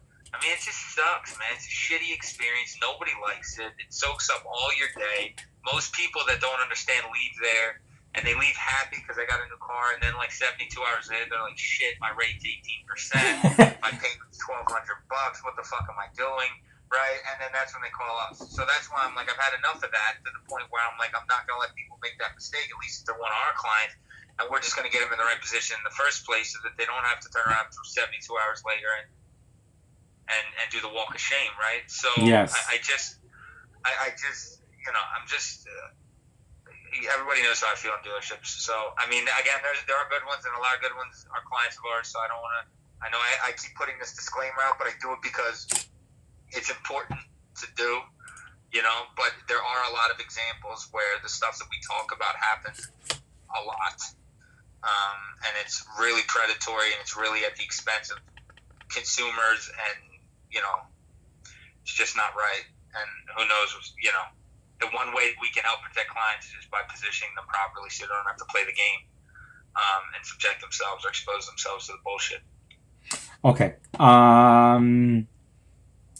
They take it back. Colleen said they take it back up to a week, I think. Carvana. Okay. Yeah, something like that. I know it's something like that. I read it somewhere. It's definitely something like that. I forget what exactly it is, but it's something like that. Okay, so they said, can you, let me see. OJ, I hate CarMax. They overprice their cars. Yeah, and then they underprice the bids on the cars they take in. See, that's a good business model, right? A lot of people sell their cars to CarMax. CarMax just gives them cash. That's a large part of the business. And they turn around and they lock the cars, right? So yes. They underprice the trade-ins and they overprice the resales, right? And majority of their stuff is used cars, right? It's not new stuff. So they're making margin on the largest margin area, because most dealerships that sell new cars, they don't make a lot of money on new cars. They make money on the used cars. Correct. Well, CarMax is mostly used cars, right? Yes. So they're making significant. That's one car business model that I actually like, and I think it's functional. But I understand where he's coming from, though. If you're a buyer, if you're a consumer. Tracy Madrid, can I use you on my next purchase? I think Tracy, did you start Credit Repair again? Tracy Madrid? She started with us. Yes. Okay, Tracy. And listen, Tracy, when we're done, I know we got a lot off in the first round. I think we might even finish one. Oh, Jay, I'm getting a lot of phone calls recently from people who are customers, and they're itching. They itch.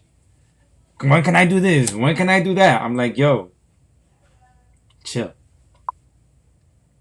Yeah, well, dude, that happens 2 weeks into the process. Even after we ask them, tell them what the average is and everything. So, that's every day. That's just part of managing the business. It's part of the emotional aspect of this business. But to answer our question, I think we cleaned one of your bureaus off in the initial round. I think it was Equifax. So if you do need a car, let us know. We can start positioning you that way. But yeah, we can definitely. Tracy, let us know. But if the goal for you is to get a mortgage, don't go on. I know, but everybody want to get a car, and then their credit gets better, and then they want to get a mortgage. So, what people want? You know what I'm saying?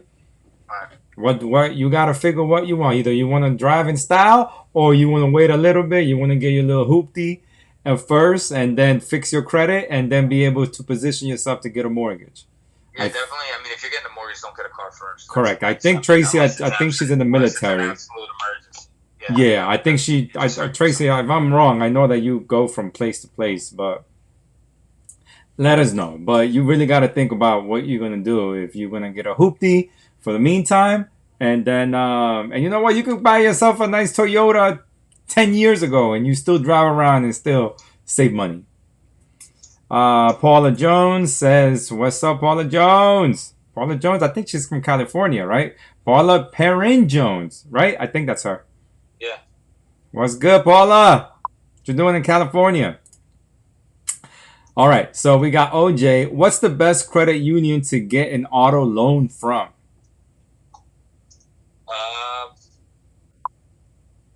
I mean, look, it really depends on the bureau that you got. I mean, most credit unions are going to price competitively because they don't borrow from the Fed. So they're always about 0.75%, about 75 basis points less than you'll see on the lowest rate that a retail bank could charge. So most of them are all going to be comparable in the same area. The key is finding what bureaus as it assimilates to your particular report. So I guess it really depends on what bureau is clean, or if you're just looking from a broad purview, you can probably apply to anyone because they're all going to offer comparable auto rates, right? But Yes. when you need to be tactical about it, for instance, if a client needs a car and we get Equifax done, we have ones that just full Equifax, ones that full Experian, Correct. Union, etc., that allows us to be able to position them that way. But to answer his question, if the report's clean, any credit union is going to provide those stellar rates. It's not specific ones. And for the reason they're able to undercut the retail banks like Bank of America, Wells, etc., is because they're not borrowing from the Fed the way the retail banks are. So there's no margin that their spread that they got to cover with the lending.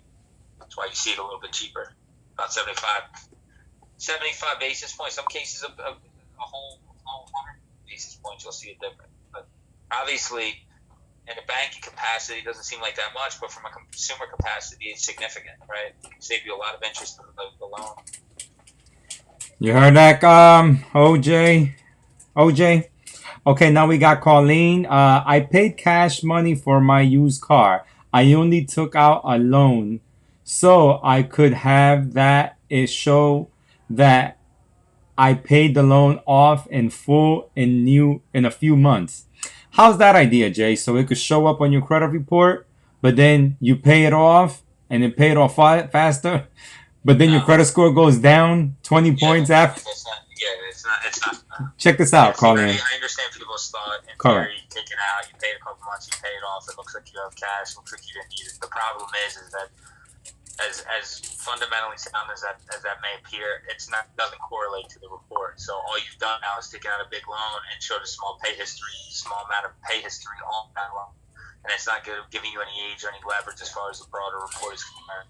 And you're right, you report the auto loan, you lose points, and first month's payments get you those points back and then some. So when you close it, then you lose those points that you got back. So it's going to be a little bit of a fluctuating rigmarole as far as the scores are concerned for that period of time. So I would never advise that. If you're not gonna run it out from a period that can actually assist, it doesn't make any sense to even take it out, because you're paying points, you're paying fees and stuff, and taking the loan out along with it, that it's just not logical to pay off so quickly, because it's not ever going to financially correlate. But Jay, is this a myth that I've heard, or is this true? When you have on your credit report that you've paid off an installment account, or let's say a vehicle loan, and then when you go to the dealership and they see that you've paid off a vehicle loan, that more than likely you'll get the loan at a better rate if you have high scores. Okay. I see what Colleen means about having it show up on her credit report and then paying it off. Let's say Colleen, in 6 more months, she wants to go and finance a car. Because she has paid off the vehicle loan, when they run her credit, they'll see, oh, you paid off a vehicle loan. You have a car that, since you had stellar payment history and you paid it off. Because the thing that I hear a lot of people is, when they never had a car, they go get a car, and then they say, oh, because you don't have a vehicle loan that you've paid off on your credit report, therefore you're gonna have to pay this much. You get me? Who's saying that? Think about who's saying that. Who's saying that? That's the dealership. The salesman, right? The salesman, yes. The guy that's trying to build a yield spread into your loan, right? Yes. Okay.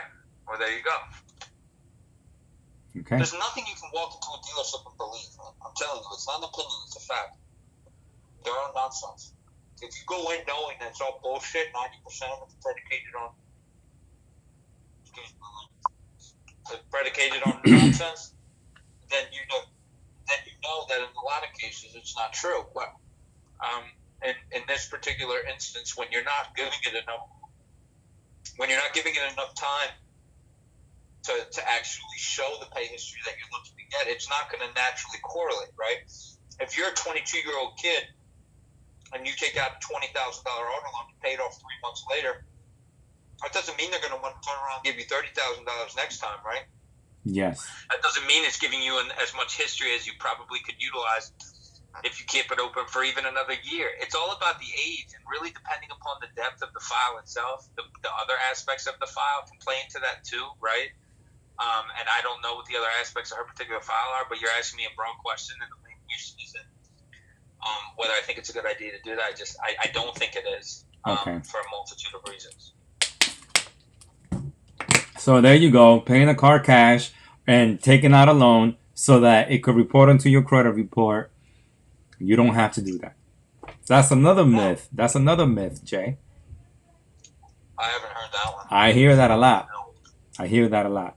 Okay, so we got Paula Jones who says, gonna be calling you soon again. Paula, we're here for you. You are gonna be a returning customer. So just let us know, hey guys, I'm back again. We'll review your file again. We'll give you a returning customer price, of course. And you start ASAP. We do this. Now we have these podcasts. You probably didn't know. But now we have these podcasts every other week. Now we were doing them every Monday, but now we're doing them every other week. We got Marcus Franco. Can you elaborate on things that you mentioned you do and position people in great positions to buy from all lenders? And what do you mean, Marcus Franco? Like for a mortgage, for a car, for credit cards? I need to know. Yeah, we need to know more because it's like we just went in. Maybe I can just give a broad answer. So, what we do as with clients is I understand every aspect of how these particular loans, whether it be an auto loan, personal loan, mortgage, etc., are arrived at. So when we say we position you for that, that means whenever the file's ready, we know when you can go. We don't need to be 100% done the report in order to get you for financing, right? Or get you approved for things. We can be done 1 euro, or in some cases, if it's an FHA loan, we know right when you're ready to go, so we don't need to 100% done, but you can go scratch that itch of getting the house because you so desperately want to get it so badly. As far as particular lenders, we know what lenders pull what bureaus in particular instances. So, for instance, if you needed a loan and one of our, Equifax is done, and we just pump you through one of our Equifax lenders that pull just Equifax bureau. Alternatively, if we, for some reason, TransUnion gets done, we have lenders that just pull TransUnion. This way, we can jump on these opportunities and don't need to wait till all three are done. More importantly, though, we're not wasting inquiries. We're being tactical and efficient with the inquiries we are utilizing. So it's not uncommon for a client of ours to get the 3% rate. For instance, the example he just gave, that Gizzy just gave a guy who refinanced, one of our clients refinanced last Thursday, one inquiry, right? One inquiry. Correct. In which I'll have a video about him. You get 35 inquiries, right? Correct. And that's in large part because they're trying to yield spread, so on and so forth. They're trying to find the lowest rate lender in order to be able to offset to jack you up. That would be my first question. Covered what his original question was. Yeah. No. You let us know. So then we have Tracy Madrid. She says, yes, she's in the military. I think that was the question. And now she says, I'll chill. She says, no, I need a mortgage first, but I already have a car. Tracy, chill. Don't. Get your mortgage. After the mortgage, you go and you park your Benz or your Beamer or whatever. But get your mortgage first. We're gonna really fix your credit. It will be helpful. I know you had some hiccups, but just stay in contact with us through email. Anytime you want an update, John gets back to all my emails. He will let you know what you need to do. You had great results the first round, so good for you. But anyway, we're here for you. Yeah, the laugh out loud. Hoopty car. I haven't heard that in a minute. Yeah, Hoopty. Paula Jones says yes. Tracy says no. I was, but I'm in construction management. Oh, okay. You were in the military. Now you're in construction management. Okay. Oh, and look, Paula Jones moved to LV. Moved to Las Vegas. LV. Las Vegas. Yeah, LV. LV. That's what I said. Good, man. Yeah. Delta Curtis says Delta Community Credit Union in Atlanta. Good rates. And then Fat Boy says most pull Equifax Navy Fed is good. Navy Fed's very good. Penn Fed's good. Grow's good. Digital's good. A lot of them are good. Okay, now Curtis says, any thoughts on SoFi? I don't know what SoFi helping people, cars, and homes with decent rates.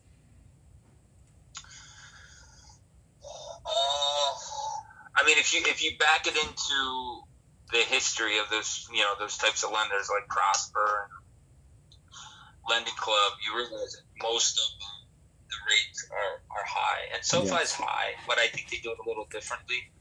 And the branding is a little bit better. They don't want to come across as welchers. They do go up to $100,000 on the personal loans, which none of the other places do if you can sustain it. So I think that's a good thing. The interest rate is, there's always a tick up in risk, but they're willing to take that risk. So I do like SoFi. I like them better than the other two. I think their approach is different. It's broader, and I think they're doing that because they're preparing to go public, and as a result of that, they're trying to figure out ways to draw in the most amount of consumers, because obviously consumers help to jump the valuation when they go public. So whatever they're doing, I like it. I do think they have some good options for consumers, more so than a lot of the other ones. And they're obviously not a formalized bank, so I do like them. Okay.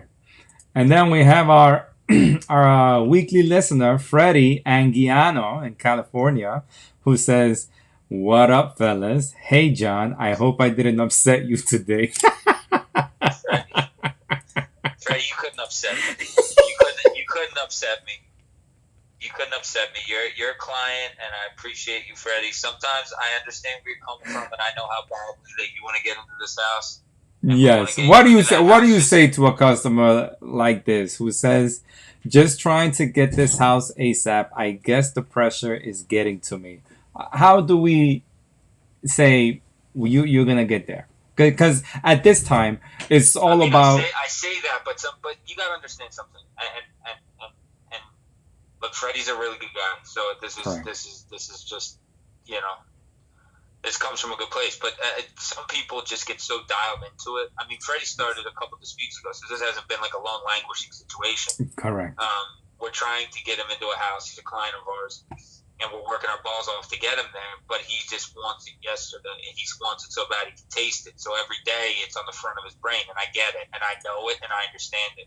And trust me, there's nobody that likes to give good news better than me, because we're held to a certain regard as far as the expectation with people that start with us. But unfortunately, in some cases, certain files, and again, we're not even that long involved, but certain files just require a little more elbow grease, and that's what applies to Freddie. And I'm not laughing, but each dispute that we have to do, I know it's just driving him crazy. And look, Freddie, here's what I can tell you. I promise you that we're trying to get this done for you as quick as we can. Correct. And Gizzy's gonna fly out to California and take a picture with you at the house. All right, when you get the house, it's just you need to, and we'll do a testimonial in your living room. I'm gonna have my mask on over there in California, Jay. All right, well, get one of those riot. Get one of those riot. Wear that. just try and be patient. You couldn't bother me. You're a client of ours, and I understand where you're coming from. I understand the emotional attachment to the process and how badly you want to get there. We'll get you there, though. Trust me, we'll party too when it's done. Okay, so I got Kimberly Benz who's calling again. I said we'll call you after 8, and it's already 8:05, and people call. I know you want to start credit repair again, Kimberly, so don't worry about it. We're going to finish soon. I'll give you a call. Hold on. And yeah, right here I have Tracy, who says, I would love to buy a house soon. So, so Tracy, if that is the goal, definitely now we know that that's the goal. And the goal is to position you to do just that. What state are you in right now, Tracy? Did you move to Louisiana? Someplace like that? Let me know. Anyways, Jay, already 2 hours, and I know you're typing away on the other line. We're still getting phone calls. So people are starting credit repair with us again. As you see from the comments, a lot of people who see the videos for the last 10 years and also say, you know, I need help again. These customers, Georgia. Okay, you in Georgia. So homes over there, you know, depends on where you are at, but homes are pretty affordable down there in Florida. I mean, in Georgia. But like I said, Tracy, Paula Jones, that these customers are returning customers. They come back. They see me every day. We haven't gone anywhere. We have the best intentions for you guys, and that's to come through for you guys as soon as possible. Even if we have a customer like Freddie who's on who's on top of us. But Freddie, we're gonna get you there. Okay. Anything else you want to say, Jay? No, other than just the fact that, you know, everybody that follows us and pops in and listens, and, you know, we appreciate everybody that follows and listens, and you know, we do take time out to do these, and these are you know, educational scenarios for us, whether somebody decides to utilize as an opportunity to start credit repair. But we do think the educational portion of this is important. Whether we get to 100 people that follow on a regular basis or it's 1 million people, it doesn't really matter, just as long as it affects somebody, and if it can save somebody money ultimately, and adjust their approach and perspective on, like Curtis said earlier, just understanding things and being able to utilize that and implement that in your everyday life. I think that's important, and that's why we're going to keep doing them, and we're going to keep covering topics that are obvious for the purposes of hopefully we can help at least one person. But I think we're helping more than that. But if we can at least help one each time, I think that's a victory. So we appreciate everybody that's listening. There you go. Mi gente, thank you very much. Oh, Tracy says, I'm not going to lie. The wait is worth it. Regardless of how long you have to wait, it is worth it. My husband has taken off with his life with your help. You see that? That's beautiful. So that's what we do for people. Take off with your life. Ain't that right, Jay? Yeah, it's a beautiful thing. Great way to wrap up a podcast, too. So Yeah, definitely. Okay, John, I'll let you type away, and you know, I'll see you, bro. Oh, no podcast next week. No podcast. The following week. No podcast next Monday. But I'm gonna post the testimonial of how we helped this customer from 11 interest. I'm gonna talk about 2 customers. I'm gonna give you guys 2 examples of the customer that we helped a year ago. He had 2 vehicles. He was paying 15% interest on 2 vehicles, and he ended up getting a Charger, I believe, and for like 4 point something%. Ended up saving $13,900. And of course, I'm going to talk about this customer too, who went from 11% to 9%. And it's all 4%. Credit repair results. 11 to 4. 11 to 4. Alrighty, Jay. Thanks, bro. Alright, you got it. Take care. Alrighty, mi gente. Hey, Charles. Charles right there. Papa, I sent you a gift of coffee. Thank you, bro. Cafecito. Listen, I had another customer from New Jersey sent me cafecito money. I appreciate you. What was I going to say? Charles is a real estate investor in New Jersey. All right, Elizabeth. They call him Mr. Elizabeth because the guy knows everything about Elizabeth, New Jersey. And he is a landlord. And he's always purchasing property. If you guys need, you guys are in New Jersey, you're selling your home, you're upside down on your mortgage, hit Charles because he'll buy your home. Okay. Alrighty. Thank you so much. What up, Gizzy and John? Good. S House was good, bro. Yankees. There you go. No Yankees. No. I didn't make it. Well, because of the Rona, we didn't get to go to the Yankee Stadium. S House. What can you do, right? Tracy, you got it. No problem. Mi gente, I appreciate you guys logging on. Appreciate the cafecito money too. Thank you so much. Definitely appreciate you guys. We're gonna be back next week. Well, not next week, but the week later with the live podcast. Next week is gonna be the testimonial. So hold on to that. Maybe I'll put out another credit repair results video prior. Let's see if I have time. Anyways, thank you everyone for logging on. And I'm going to leave you guys with your favorite. Let me see who says. CN, you elaborate on your $99 credit repair and credit card funding system. Yeah, sure. With the credit card funding system, you learn how to repair your own credit because it's more for personal use.